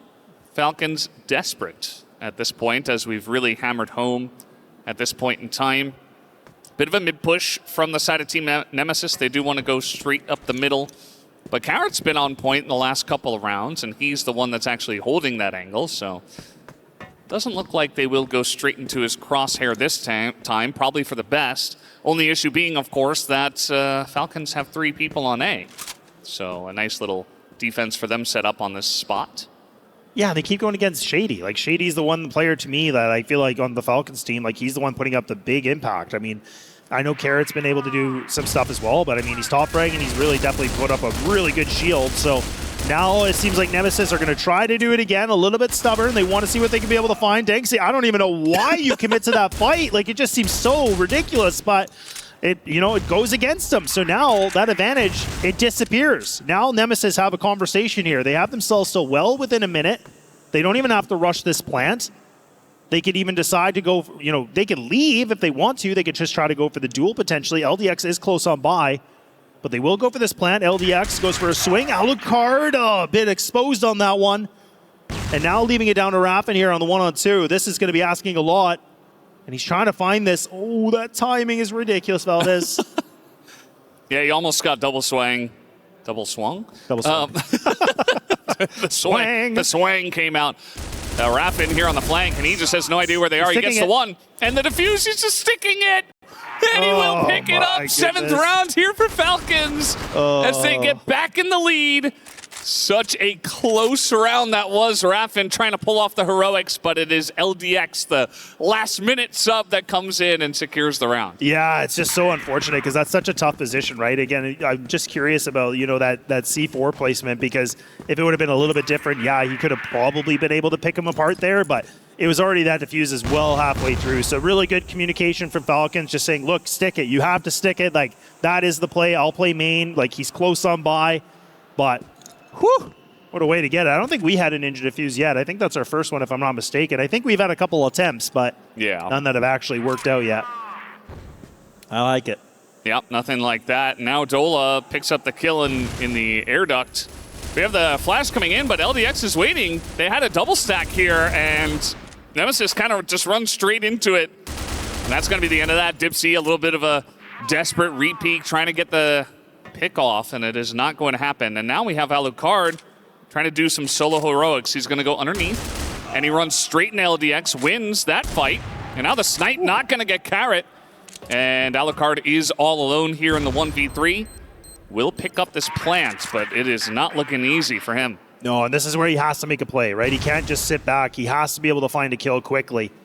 But look at Falcons. They're kind of playing this a little bit weird. I was thinking they were playing a little bit split apart from each other, but nonetheless, they do a good job to like kind of regroup right at the last second there. So the timeout's going to get called, like you said, from Nemesis. So now we're talking about an 8-6 scoreline, and I don't think we've had Falcons have a lead like this at all. It was actually Nemesis. They were the ones where we were talking in the second half of the first map where it was becoming 2, 3, 4 rounds. We're like, okay, hang on. Like, this lead is really growing. So this is the first time Falcons have been able to have themselves a decent position on the scoreline. So now Nemesis is going to call their first official TAC timeout. They didn't have to use it the first time on map number 1.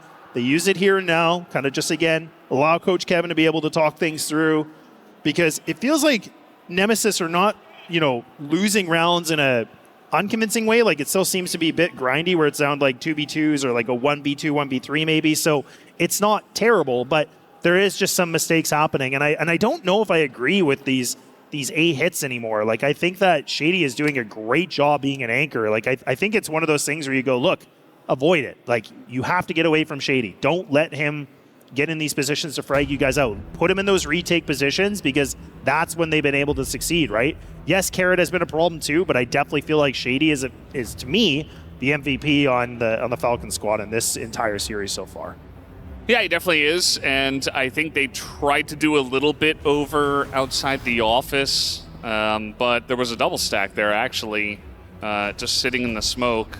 Love this close-up of Raffin. Very, very serious in the moment, and obviously, you know, we talk about the club championship and what it means to Falcons to try to continue on there, but for Team Nemesis, subjectively, they would love to just get this 2-0 and not even have to deal with that final map and just move on, prep for Baisha, and yeah, move on. But Falcons are making this very difficult for them in the 8-6 situation.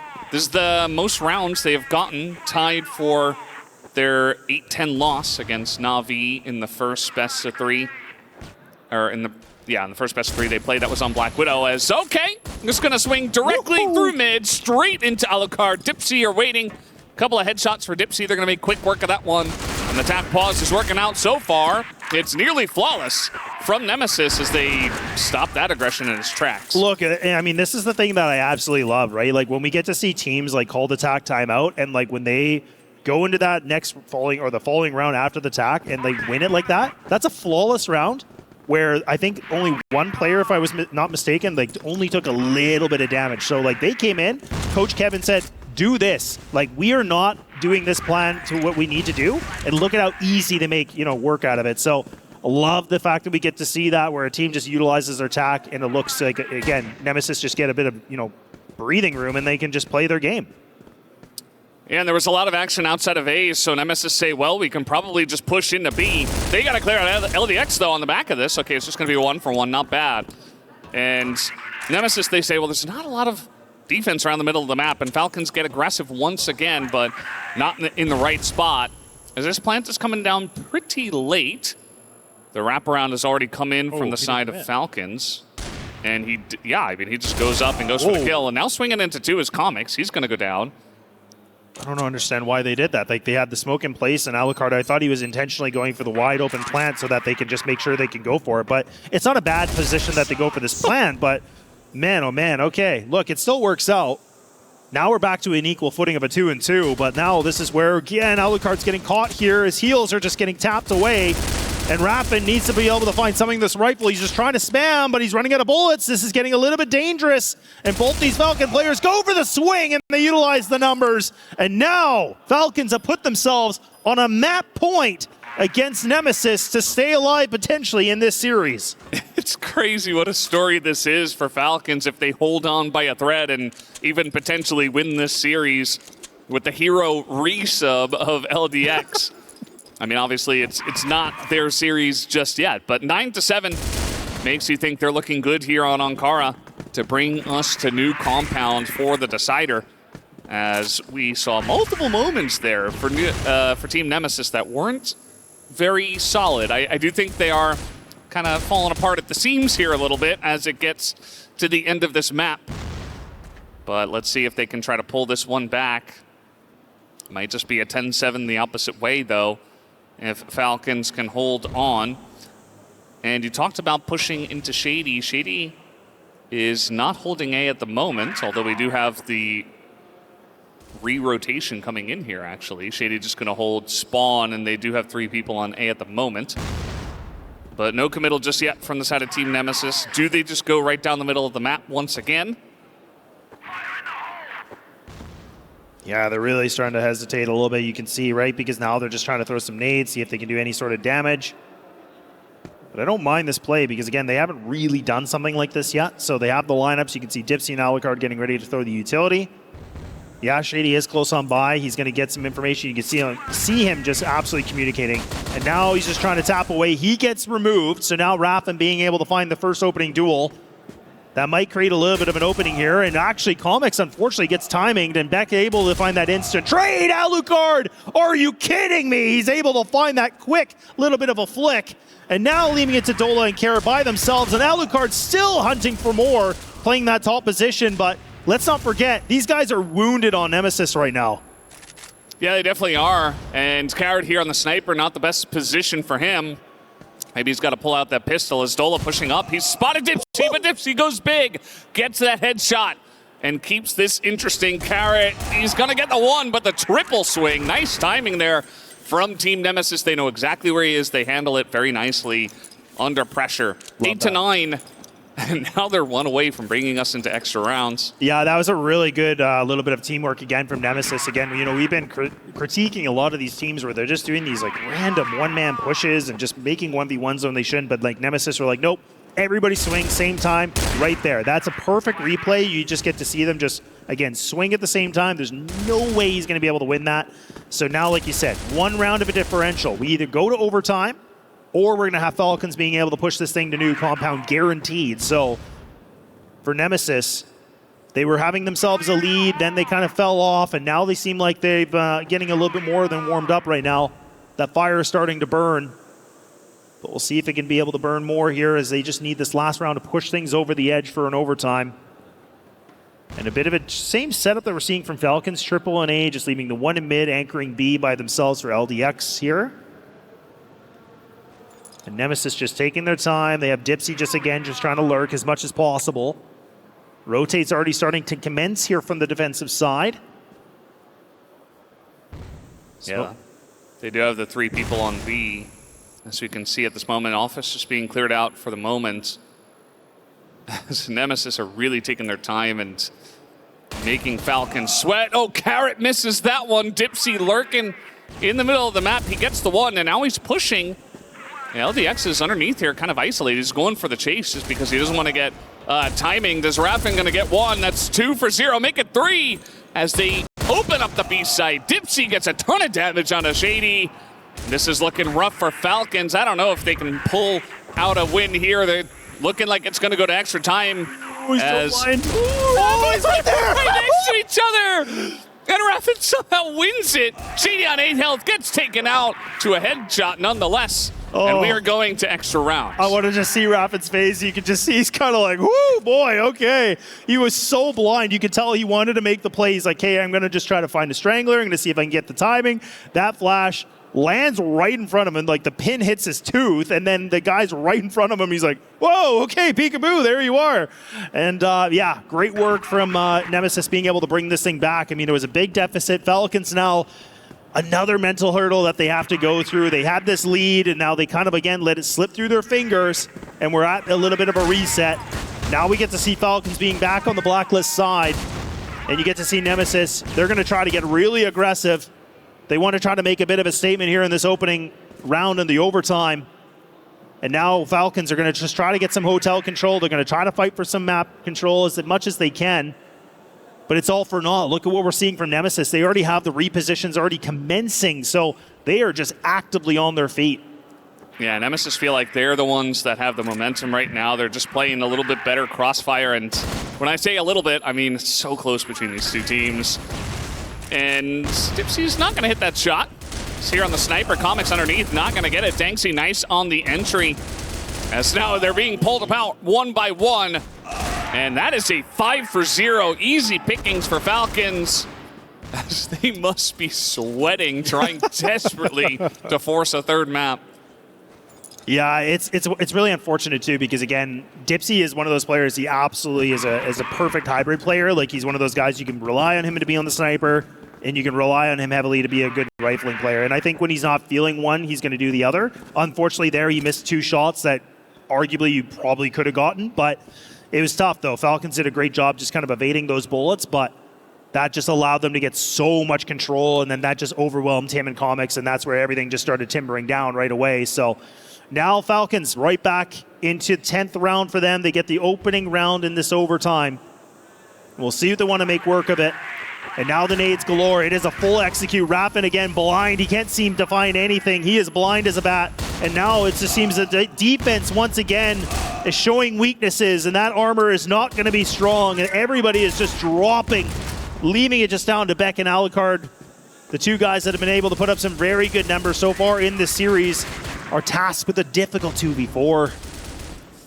Yeah, a bit of spam to start just to see if they can chip away at some of the health bars, but not able to get any kills just yet. Beck trying to go through. The flash seems to be pretty good, but there's just too many numbers here for Falcons on top of the site. And they do hold it on with a nice little CROSSFIRE on top of that one. 11-9. Falcons really being pushed to their limits here, but looking fantastic on the attacker side of Blacklist. And yeah, just too many angles here. You can't clear out that entire site like that. No, definitely not. Like you said, the BL side definitely seems to be a really good little bit of a side here for the Falcons team. And now we get to see Nemesis once again. They're going to try to push through the same aim. So this is now where they get this duel. I like this, but I almost kind of want them to pull back on this, because we've seen them overextend this, and then this is where they started losing their players. This is a really good call from them. They already lose Comics. They're like, you know what? No, let's not do it. They're probably going to rush towards B. This is when they should almost just instantly be rotating. I'm surprised they're taking as long as they are, but they are starting to make a move on here. Falcons are still being a little bit hyper aware. They're trying to be cautious. And now this is actually given some time here for Nemesis to get into this site. Yeah, I mean, they get in a little bit. At least there's some smoke in their faces. That is a big flash. Stola going to help out his buddy Danksy there on the corner. And Danksy just goes unseen the entire way. 3 rounds in a row from Blacklist. And Falcons, they look good to force a third map. And yeah, I think that smoke in their face, and Nemesis just wanting to get onto the site as fast as they possibly could. They don't check all the boxes, as they were having to deal with Dola, who was a great distraction for Danksy. Yeah, I'm a little bit surprised from Nemesis' sake. Like, they're not really playing anybody on bridge. They're not really playing anybody heavily in hotel. Like, they're just giving it up. They're allowing that control to be available for Falcons for free. So this is something where I'm seeing a bit of a gap. Now they've done this stack.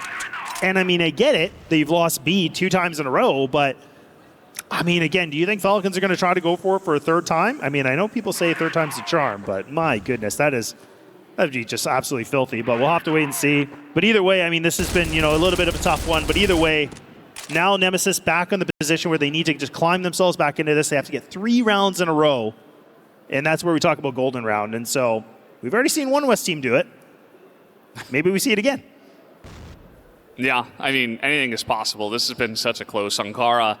I would not be surprised to see it flip after the half of extra rounds, of course. But again, still a lot of work to do.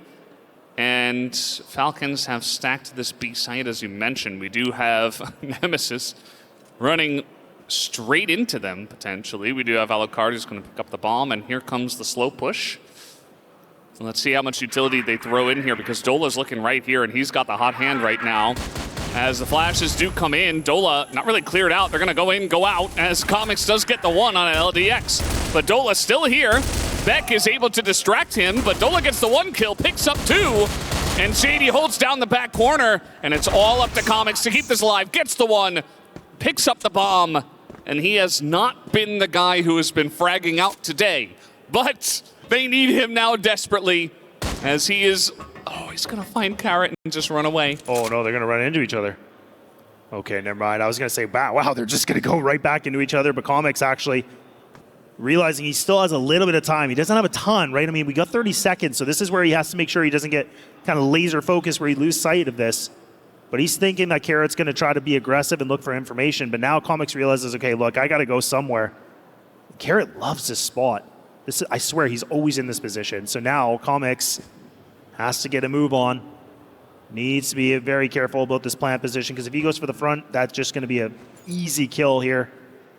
Oh, he decides to go right in the middle of this. So now Carrot's going to drop down, and now Comics realizes, and he has to hit the perfect shot, and he gets caught, and Falcons will be able to find themselves into a third map series, and it ain't over yet. Nemesis cannot get it done to close this thing out with a 2-0.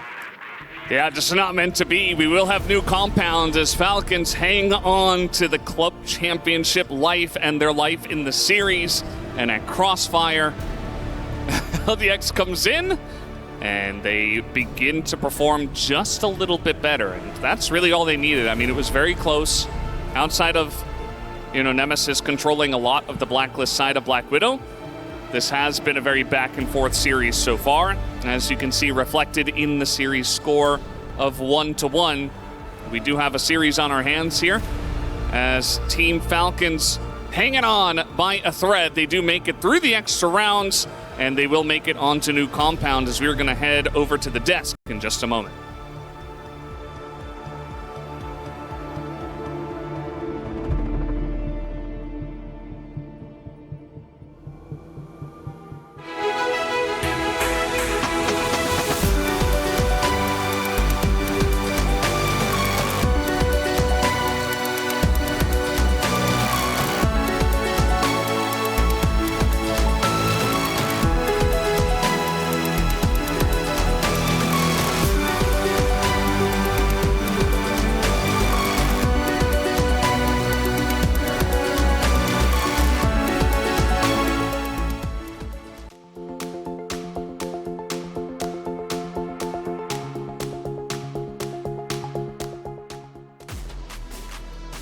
And the Falcons fight back. We go to a Game 3 officially. Game 1, a lot of questions were raised. How are the Falcons looking? Well, Nemesis took them down 10-7. However, there was a curveball thrown at the Nemesis roster in the name of LDX. He returns in. The sub of Fast is out, just like his name is called, Fast. And LDX makes the big difference. It does, in fact, go into overtime. The Falcons get the job done. You can see the energy shift, right, Kyle? Is like once Falcons started gaining some momentum, some speed, they're screaming, they're yelling, they're getting pumped up. Totally different roster. Yeah, I mean, not only was LDX a great addition to have back, it amped up everybody's performance. You had Dola hitting almost 20 kills. Not only that, Danksy as well, having a solid performance to get this one across the line. And now they've got a real fighting chance going into this final map of the series. Yeah, happy to see Dola performing well. Again, one of the OGs when it comes to this Falcon roster, playing with Shady last year. He underperformed in Game 1, performs much better this time around. Does LDX open up more opportunities for Dola to be able to slay out? Yeah, I feel like it kind of makes it a bit easier for him to play overall. LDX doesn't mind being the sacrificial lamb for the team at times as well. So Dola is getting a lot more space to work with. And I feel like it's a lot less thinking for most of the players here, since LDX is going to do that for them. Yeah, I mean, not only that, on the opposite side, it almost felt like Nemesis playing a little bit more scared this time around as well. You look at a player like Comics in a high-pressure situation, even in that final round, just hesitating, not trusting his own shot. But the fact Falcons was kind of in the opposite situation, I think really helped them there. They had LDX. They now have the confidence. They're taking the battles they weren't taking on that first map. And it really just shows what this team is capable of when they have that confidence on their side. Yeah, for this series, I was more so looking towards the future. I mean, Baisha is who they have to play against next. However, the reality was set in the green room. There still is, for just winning this series, thousands and thousands and thousands of dollars up for grabs. I mean, after all, it is a $2 million prize pool. Kyle, as we take a look at the stats, you mentioned Dola, 24 total kills. He was tearing it up. Yeah, I mean, you always know Shady's going to be there, but Dola, he's the hit and miss player. So him stepping up in this moment, very key for this team. But not only that, Danksy as well had a really rough first map, and he was very present here in map number 2. But Alucard and Raffin also performed well for Team Nemesis and went the distance. I believe it was 20 and 19 respectfully. But they're going to have to pull a rabbit out of the hat as they go into Game 3. I don't think they were expecting to be here after the Game 1 they played. Yeah, I mean, I feel like Falcons were kind of in a weakened state after map number 1, right? And of course, with all that confidence going on the side of Team Nemesis, they were just expecting for them to get run over. But then, LDX came out like he's Stone Cold Steve Austin out of nowhere and just absolutely crashed the party for the side of Team Nemesis. But I feel like Team Nemesis is still definitely doable for them, considering they're playing a West League staple. And we have seen Raffin, we have seen Beck do well in this map. So I still believe that they can definitely win in this one. It's a battle for sure. Falcons and Nemesis now go to Game 3. It's going to be on new compound, and I can't wait to see how it's going to unfold. Play is in our DNA. Whenever we let it out, it becomes our superpower. Now imagine an entire city being built to supercharge it. Kadir City, powered by Play.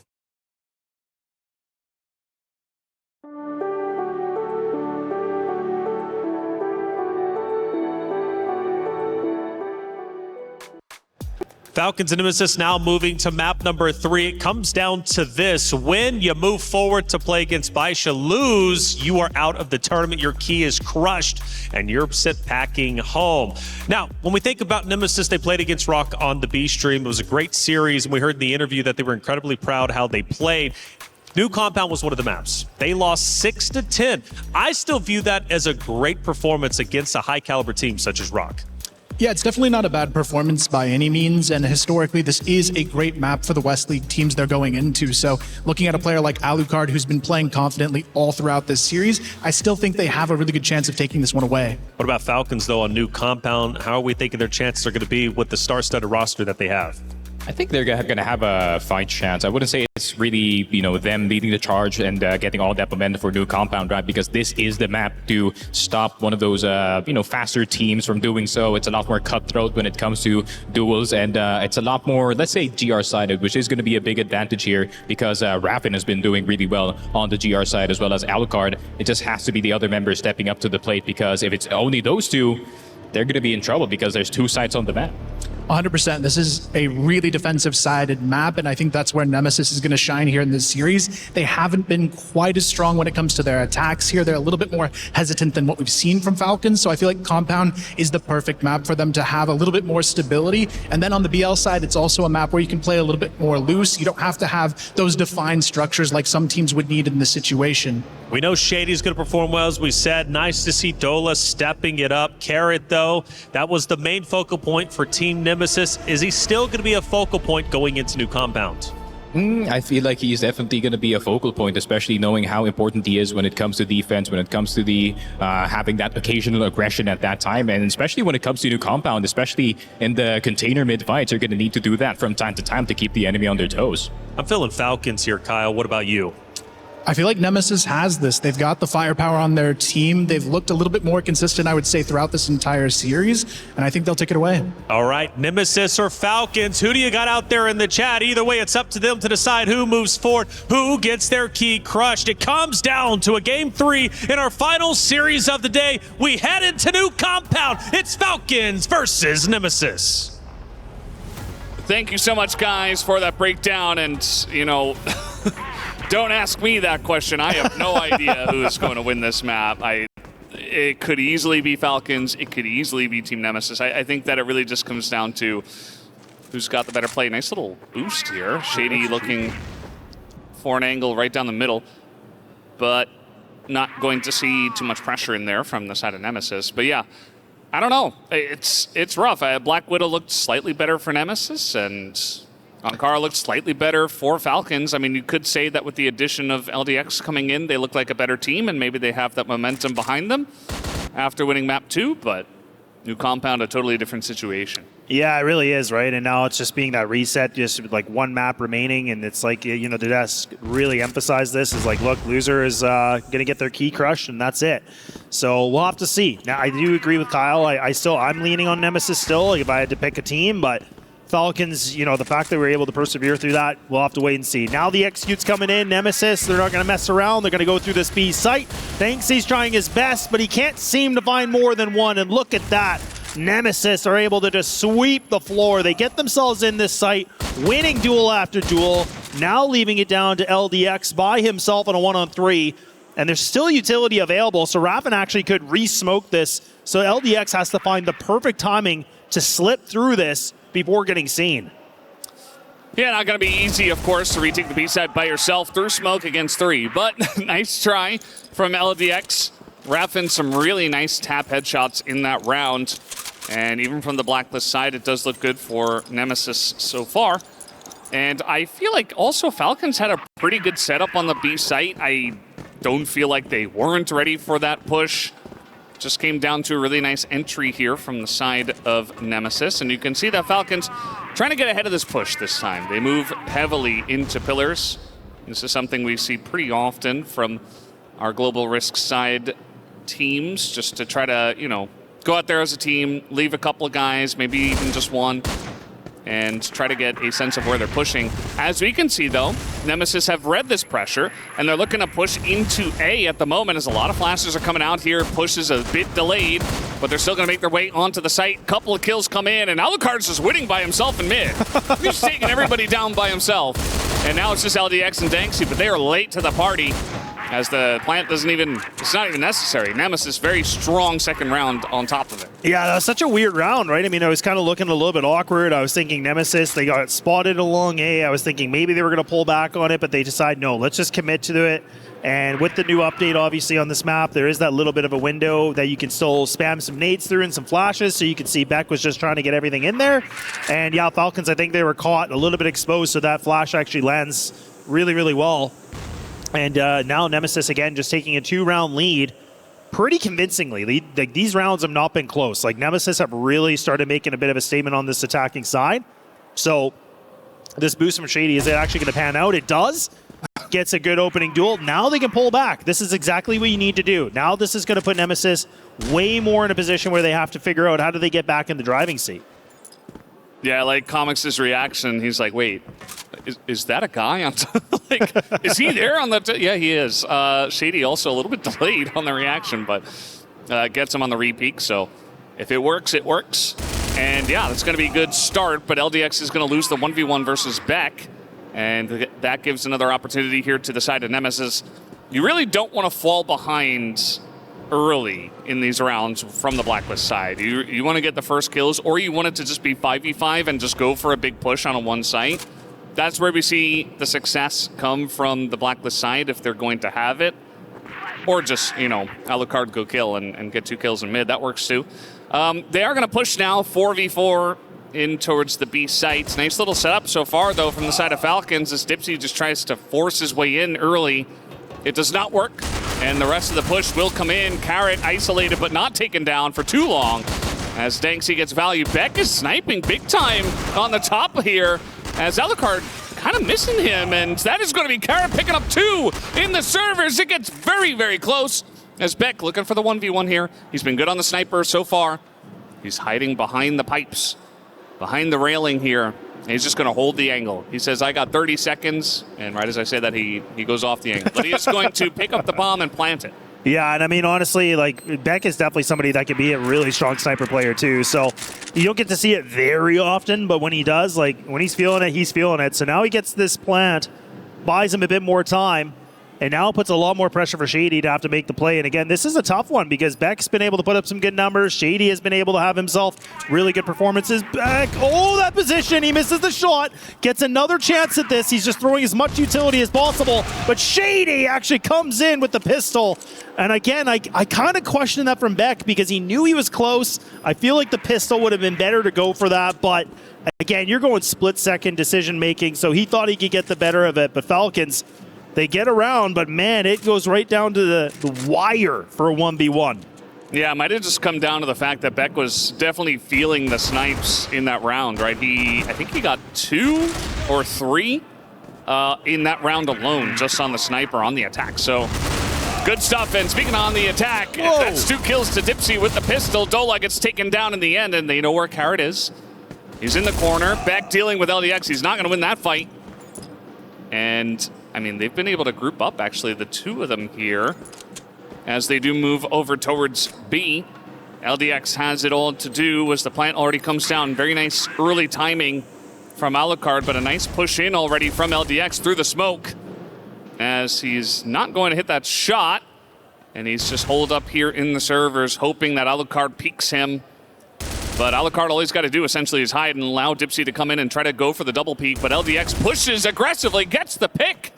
And now all of a sudden, there it is! He peeks him when they had only 20 or 15 seconds on the bomb. And LDX, huge clutch for him. That was so unnecessary, and I don't know why. I mean, Alucard, again, he was playing the position of just like, I'll be the distraction. You need to sit back.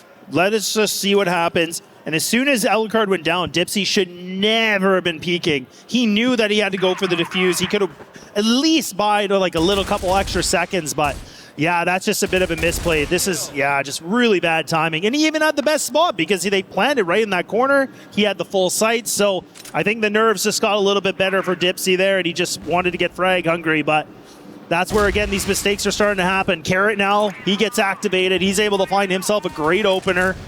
And now Falcons, they are just sweeping the floor right now, and Nemesis are the trash, and they're going in the bag. I do feel like Nemesis are playing more aggro than they need to. I think even that push through the smoke there, if you run into the hot hands of Dola, you will be shut down, and that's exactly what we saw there. Falcons, 2 big rounds in a row. Totally going to sweep the tempo into their favor. Even just the manner in which they did it is huge. 1 big clutch from LDX. Taking advantage of some of the mistakes, as you were talking about there, Laz, but also a nice call, the follow-up, you know, just to rush into mid and take them down as they are pushing. So now let's see what Nemesis have in the tank, because it was a great start for them from Blacklist side. I do think that they really had something going, but maybe getting a bit antsy in the 2 follow-up rounds. Nice little flash here. The timing great on the entry as they go for a fast push straight into B, and they're just tapping them.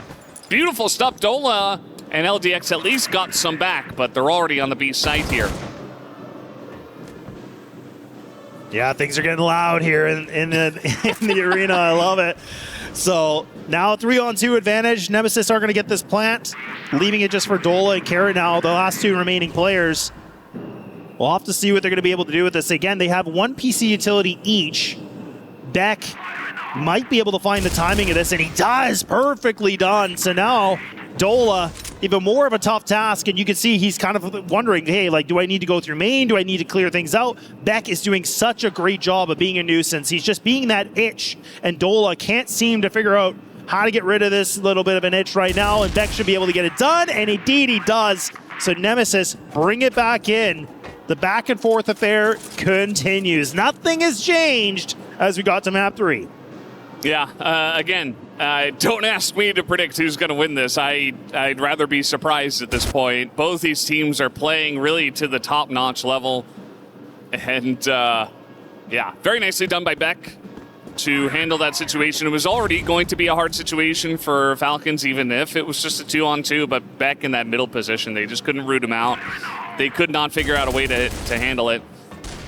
And so Nemesis back on the board. I mean, if you hit 4 or 5 rounds from Blacklist, you're feeling pretty good. I mean, Nemesis moving over to GR with a lead, I think you gotta like their chances as long as they can actually get there. So let's see, the Blacklist side has looked good so far. They move into pillars, they move into mid, and this time it's actually Falcons, a bit of a stack in B main, and then you've got 2 just holding down A. Yeah, a little bit of a 3-2 setup that we can see. So now Nemesis, again, they have this mid control. You do have Carrot that's actually, again, just got that good position where he should be able to get some bit of a spot, get some information at least. Smoke's going to land in front, so good utility right now. Allows Nemesis to cross over into mid. But now it's a question about getting these flashes at the right time. Dola's fully exposed in this fight, and now he's getting caught on the heels, and there we go. Now Danksy, is he actually going to recommit to it? And he does. He's able to find some sort of a trade, but now is he going to get overwhelmed by the numbers? Not at all, but it's going back and forth in terms of the duels. Now Comics trying to see if he can be able to find another opener. These guys are just waiting patiently, but again, they have just under that minute remaining. Shady overextends his welcome. That B site is for free. Now do Nemesis have that information? Do they realize, can we just go to B? Carrot's trying to fight on the top, heaven in position. It's a free plant. Now this is going to be problematic here for Falcons to get back into this bomb site and get things back into an order of winning. Yeah, really not a good spot here for Falcons. This is going to be difficult. 2v3, trying to retake the B site. This time, though, Carrot goes all the way through the mid tower. He's like, we're not getting flanked by Beck again, especially because he's dead. Or alive, rather. Beck here on the site in the corner, actually. And it's just going to be playing point man. You see LDX is trying to cover that, but the flash comes in, they check the corner, and they're right there. It's Comics and Alucard put 1 and 1 together, and that is now the lead given back over to Team Nemesis 4-3. Yeah, I love it too. You can see that Kevin, he's got his hand up, he's got his finger up. He's like, look, boys, we need one more at least. I need you guys to be able to find something to push this thing so we can get ourselves a great start in this first half. So slowly and surely, Nemesis have been able to bring themselves back into a lead. Well, that's the question. How long can they do it? Is it a long-term thing? Is it a short-term thing? I have absolutely no idea. That's why we're not the analysts. These guys have been able to break it down very well. And this has been such a tough game to break down just because both these teams evenly matched. And now we have to see, in terms of round number 8, Falcons, look at how fast they're rotating on this already. They have the full read. And Nemesis, they don't necessarily have to commit to this. They get that duel. They're kind of still sitting around waiting. Falcons have now been able to reposition, double in B, 1 in GR spawn, leaving one singular person in A. And they're trying to buy some time. They're trying to catch these guys on this little bit of a the rotates. And if they can find one more kill, that's when they're going to go. That's when they see the green light. That's when they want to go for it. And they're not going to hesitate anymore. They're going to start barreling in. The shot's made. Carrot misses, but there's the rifles. They find the activation. Dola saves the day. And there we go. Falcons are able to bounce on back. And we are going to the last round of this first half. Yeah, absolutely. That was going to be a difficult take for sure, just based on the way that Falcons had holed themselves up there in the B site. There are just way too many corners to check. You can't flash everyone. And yeah, just reading the position of Nemesis, feeling the pressure of the push, they get into position to stop it. And once again, we go back and forth. If Falcons win this round, I'd say, advantage nobody. Like, from there, really just have to see how Falcons can play from Blacklist side. The Blacklist side on Ankara looks great with LDX in the lineup. And now pushing on in, Comics shooting his teammates, but that's okay. As he puts his head on straight once again. Dipsy goes in a little bit early, and once again, they're in position here on the B site. This is not an easy push to go for, and they will back off. This is good. Yeah, I'm glad that they're making this decision. Like, this is where I was getting worried that they're like, nope, we have to do it. We're already making a lot of noise. We're already trying to do something. But no, they're going to just reset this. They have lots of time. You still got a minute and 30, and Falcons have put a lot of investment of bodies into that B site. I mean, rightfully so. They've lost it countless times, right? So this is where, again, they have to kind of go for that little bit of a gamble. But now you have triple player into mid, but you do have the player that is going to be Alucard. He is in tower. And again, I was wondering if we were going to see a player kind of swing this, and now Danksy's going to be able to find onto Comics. I think he's got that intel that he saw the double player, so at least now we can see Nemesis are aware, but Shady, he's able to find himself a duel. Now they have to find a little bit more. Beck realizes he was going to push the remain, he's going to go through top, and he actually just frag it out. And now this is just ridiculous. This seems like a bit of a DM session. Alucard by himself has been able to at least spot one player. He's got that bomb, but again, he's got 50 seconds he can work with. It's a 50-50 coin toss on this one, right? You have one player in A, you have one player in B, and it's all about landing the shot here. He spots Carrot, but he can easily just retreat this. Yeah, Alucard has time. 30 seconds. As you mentioned, just try to take one of the 1v1s and then go for the plant. But Carrot in position, and this is difficult for Alucard to really root him out and make sure he can find him before he goes for this plant. As there it is, he tries to go for the window as the site is not fully cleared out, and Alucard looks upset with himself about that one. I mean, it's a difficult situation. Yeah. I think there's really not much you can do in that one. We don't really have too many notes. Maybe he could have gone slightly faster, but either way. It's a tough one. Yeah, really nothing you can say. Well played from Carrot. Gets the timing there of jumping through. And yes, Falcons go up to 5.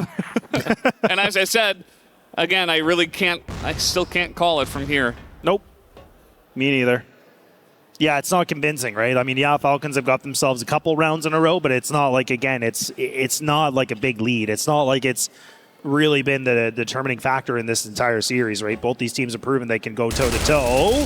Dipsy realizing, okay, yeah, nope, I'm going to pull back. I don't want to do that anymore. He gets a little bit of a quick little teaser, and thankfully his life is still intact too.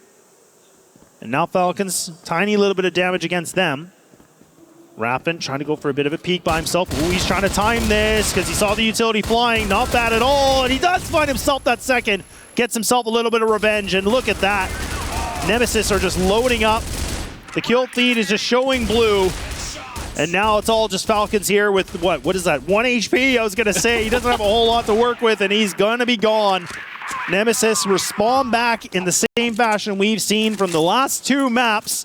They will never give up, and they will never surrender. Yeah, it was kind of crazy from Raffin just holding the door by himself, and you could see, the utility flies, and he knows exactly how he can pre-fire to stop the push, and we know how good his spray control is and his ability to rifle. He's like one of the best that we have, and he is he just goes huge in that moment. So good on him for essentially stopping the push by himself. Good follow-up from the team. And I do like how Nemesis are saying, you guys just aren't allowed to take pillars. We're going to push in here. We're going to get in there aggressively. This time, Raffin wants to push once again over on a long, and he does get shut down by Dola.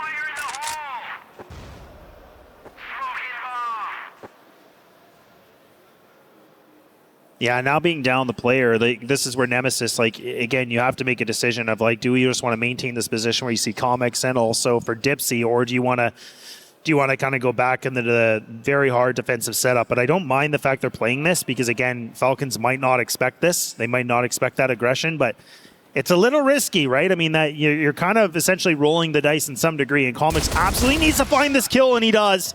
So he's been able to equalize now.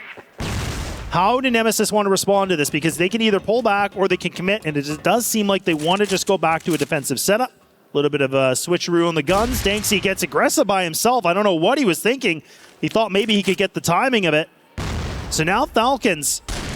Woo! Wow, Carrot is just dodging bullets and even catches one in the kneecap, but he still is able to prevail. Man, oh man, this is just a wild round. Yeah, and now Dipsy going to try to get revenge here, but Dola, good idea on the swing, but Dipsy just shuts them both down.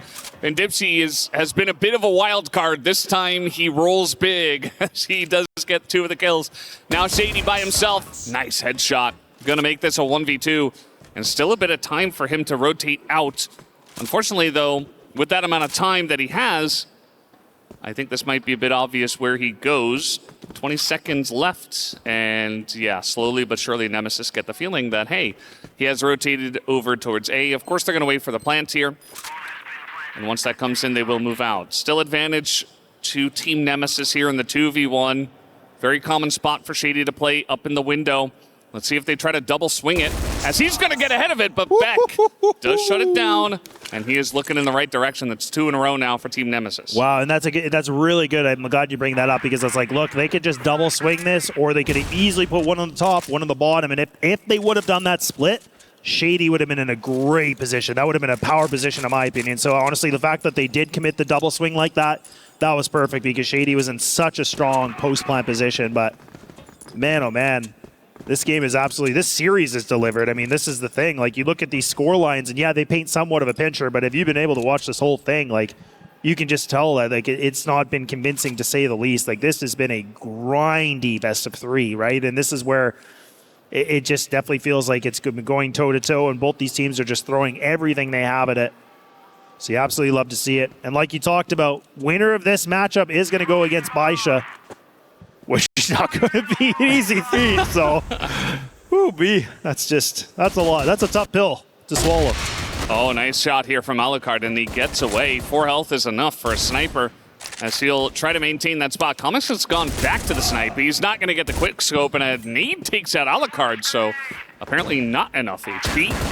LDX shuts down Comics, and now Raffin trying to get in quickly, but they're already rooted up here with a lot of smoke. Beck, though, able to get one out in B main, going to make this a bit more interesting, as you're going to try to have the quick rotation coming in here, but already a lot of time lost. As let's see what this push looks like. We do have Shady. They're all looking at this B main as Beck, I think he's dead, and so is Dipsy. Raffin now alone gets one. Too much to do, not enough time, as Dola will shut him down after the 2 kills. Brings it to 6 and 6. Yeah, that's the thing about this map, right? I mean, I am glad that there was that update again where there's these extra little like corridors where you can like throw some utility and everything to get into that B site. But again, I still think, I don't know if the desk will agree, but I still think that's probably the hardest site to retake on, like in CROSSFIRE, in my opinion. I feel it's so difficult once that plant comes through. Like, you don't have a ton of room to work with. It's really about like landing that flash as best as you can and then just trying to swing on out of that, you know, really tight choke point. So nonetheless, like, Falcons do a great job on the post plant. They just play their positions well, despite Raffin's efforts of getting 2. So, you know, I don't even like saying we're back in a tie game, but we are. Like, it's just, it's just, you know what I mean? It's like lead, no lead, lead, and tie. It's just like, what a crazy game. But you know, again, I can't stress it enough. It's been really impressive to see Nemesis from last year at EWC to what they've been able to do here and now. Like, this is such a difference of what they were able to do. Last time I think they went 0-2. They weren't really able to find too much success. Now, I mean, you're going toe-to-toe. You went toe-to-toe with the best Brazilian team. You're going toe-to-toe with the best, like, Vietnamese team, like that, you know, the CFBL team, right? So that's what's really exciting. So they've proven a lot.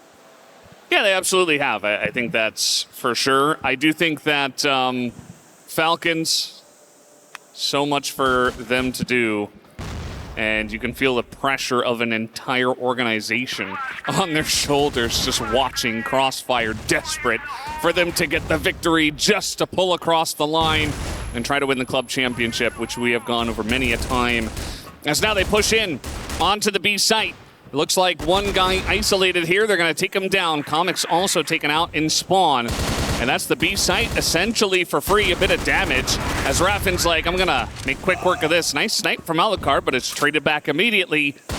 And now 2v4. This is not an easy take. They run through the smoke and they go down. Falcons take the lead.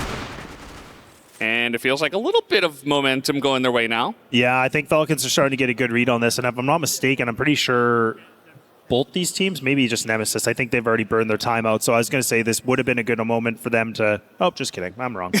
You're technically right. Yeah, they did burn it. Yeah, now. Okay, they did burn it now. But I was going to say, I think this really is a good opportunity because I think now Kevin, you can see the coach right here. I would hope he's saying, look, B site, it's giving up too easy. Like, we have to be able to find some way to lock this down better. Our setups are not quite what they need to be because the retakes, again, very difficult to do. But Falcons have been able to just really just soar through that site, and honestly, pretty convincingly. Like, it almost feels like it's not too much of a challenge. So I do hope there's some sort of a change, whether they want to play aggressive in mid, try to set the pace a little bit differently, or you push through B main, or even just as simple as you change maybe a player in that site, or just add a player, right? I think there's many options they have to do here, but Falcons seem to just be playing the same track over and over again. And if it ain't broke, don't fix it. So I'm agreeing with that. Yeah, I'm always a big fan of if you find a weakness, just exploit it. Yeah, you got to keep pressing that button. You know, like, hey, we're getting wins. Oh, let's do that again. And yeah, I know there's definitely a lot more tactics that go into it and reverse psychology and, you know, trying to catch them off guard and bring in new strategies and not just do the same thing. But if there's a clear weakness and you see the enemy is not dealing with it well, you know, worst case scenario, you get attack pause like this in this situation, and maybe you don't get it later. So this was the setup. I mean, there's really nothing you can do about trying to take the B site there. And as you said, I think you can't respond after the fact. You kind of have to prevent it from even happening. Yeah. You have to stop them from getting onto the B site first, and then you can handle that situation better. Yeah, exactly. No, I completely agree. So this is what we'll have to see, but Nemesis don't listen to us yet, so we'll see. They switched it up. Could be a ruse. Things you change. Maybe, I mean, again, like maybe they're thinking like, okay, surely they're not going to just keep abusing this site, right? Like they're going to mix it up. Like they gotta try something else. Like you don't want the same meal over and over again, right? So maybe that was the thought process. But I actually do like this because again, you have a double player in GR spawn. Falcons, yes, they got this mid control. A little bit of an issue right now for the defensive Nemesis, but look at the two players here. They might be able to find this because Comics, again, he's playing an aggressive position. Rifle out, he's ready for the duel. And now he tucks away a little bit. And this is where, again, maybe he's thinking, okay, the smoke's going to dissipate. I need to play a little bit differently. Now you can see, like, Dipsy, he's getting overwhelmed by nades. And now the triple player setup, that little bit of a triangle. Can they hold on? That's the thing. And now Beck, he's going to get overwhelmed by the numbers. And again, that swing is just unfortunate. But there you go. Comics finds the two. Can he make it a third?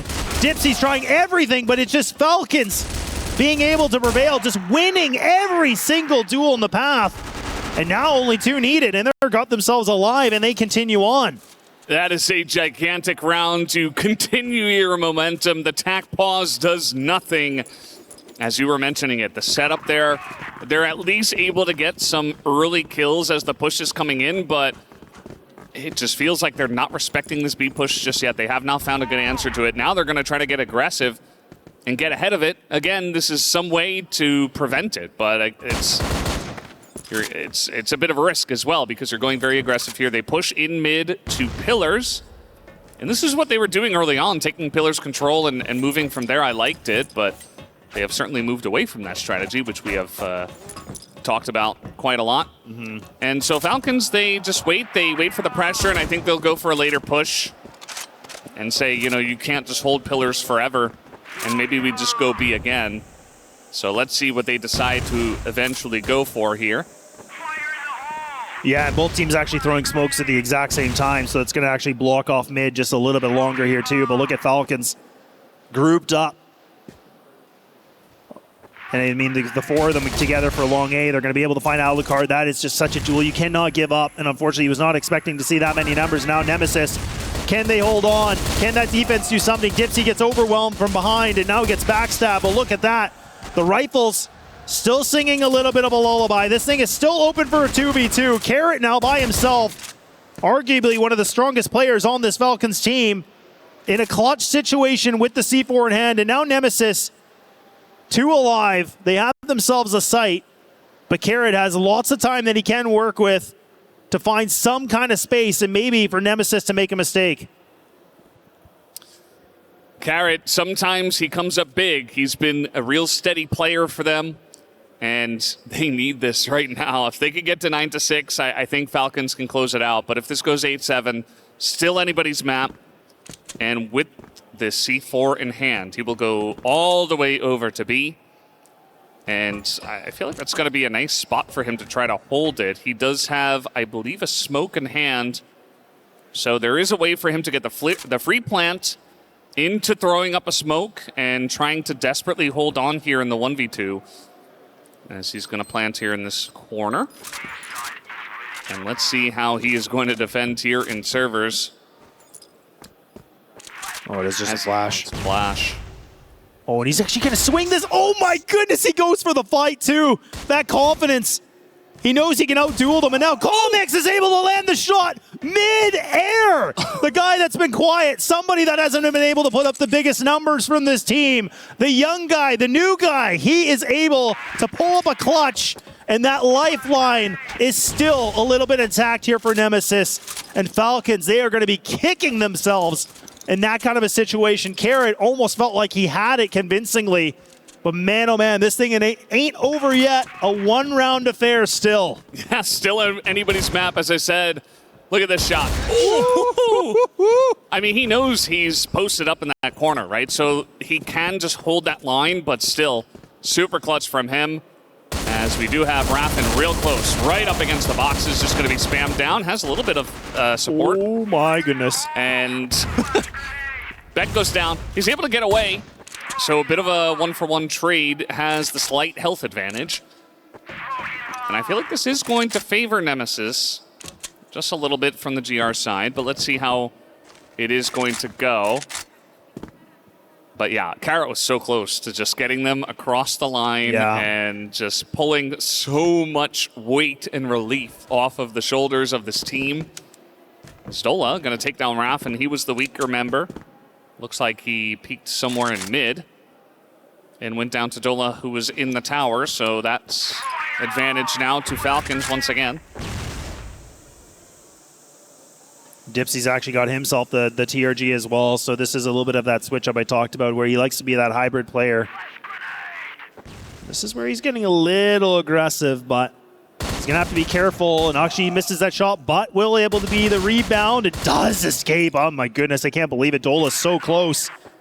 Misses the nade. I thought he meant to throw that in A main, but maybe not. But now you can see Comics is trying to go for a bit of a duel. Ooh, a nice little bit of a tapper. Reno himself, and now Danksy's trying to do something big, but oh no, Dipsy! Oh, he just lets it fly away. And Comics now in another clutch situation. I can't believe that. Danksy's running in with a smoke grenade, and he still wins the fight. Comics. There's been so much pressure on this guy, and he's not going to be able to do it this time. He's done enough, guys, for the squad. You can't expect him to do that 1v2. And Falcons 1 round away from moving on and facing off against Baisha Gaming. You can feel the relief beginning to release, but it's not done yet. They need 1 more round to finish it off, to cap it off, and move on to the next day and keep their hopes alive in this tournament, in the club championship. Yeah, I'd almost. What are they going to go for? I mean, that body language, like from Nemesis, it looks really tense. Like these guys are looking stressed now, and I mean, rightfully so. You have the match and series points against you. You had yourself in that position where you should have been able to close out on Akara. So now they have to figure out how do you find 2 rounds and kind of reset this in the overtime situation. So they are going to go back to this 3-2 setup. They're going to play a very passive mid, so they're kind of allowing that to be in control somewhat. Dipsy is going to still commit to the TRG, so he's going to still decide to go with it. He doesn't want to rifle this. They think that they can use that range in their best efforts. And now Falcons right back to the old faithful, back to the B, and Dipsy's kind of holding a weird angle. Dipsy needs to get out of there. I don't know what that angle is, but at least he gets the utility. He can reset a little bit. Falcons, they have to make a decision. Do you stay or do you go? Yeah, I think Dipsy was just peeking through the window and just wanted to play off the utility and try to get away for info. And he does get away. He takes a little bit of damage. Here they come through the smoke as Danksy pretty good on the entry, and Dola and Shady are right behind him. And now Shady in position, takes down Beck. They will take down Alucard, and the Falcons will move on to the next round as they keep their hopes alive, hanging on by a thread. The hero resub of LDX gets himself back into the roster, and they win 2 maps in a row. Yeah, what a great amount of work from Falcons, and that is like the reverse sweep, right? This is where Nemesis were able to get the first map win.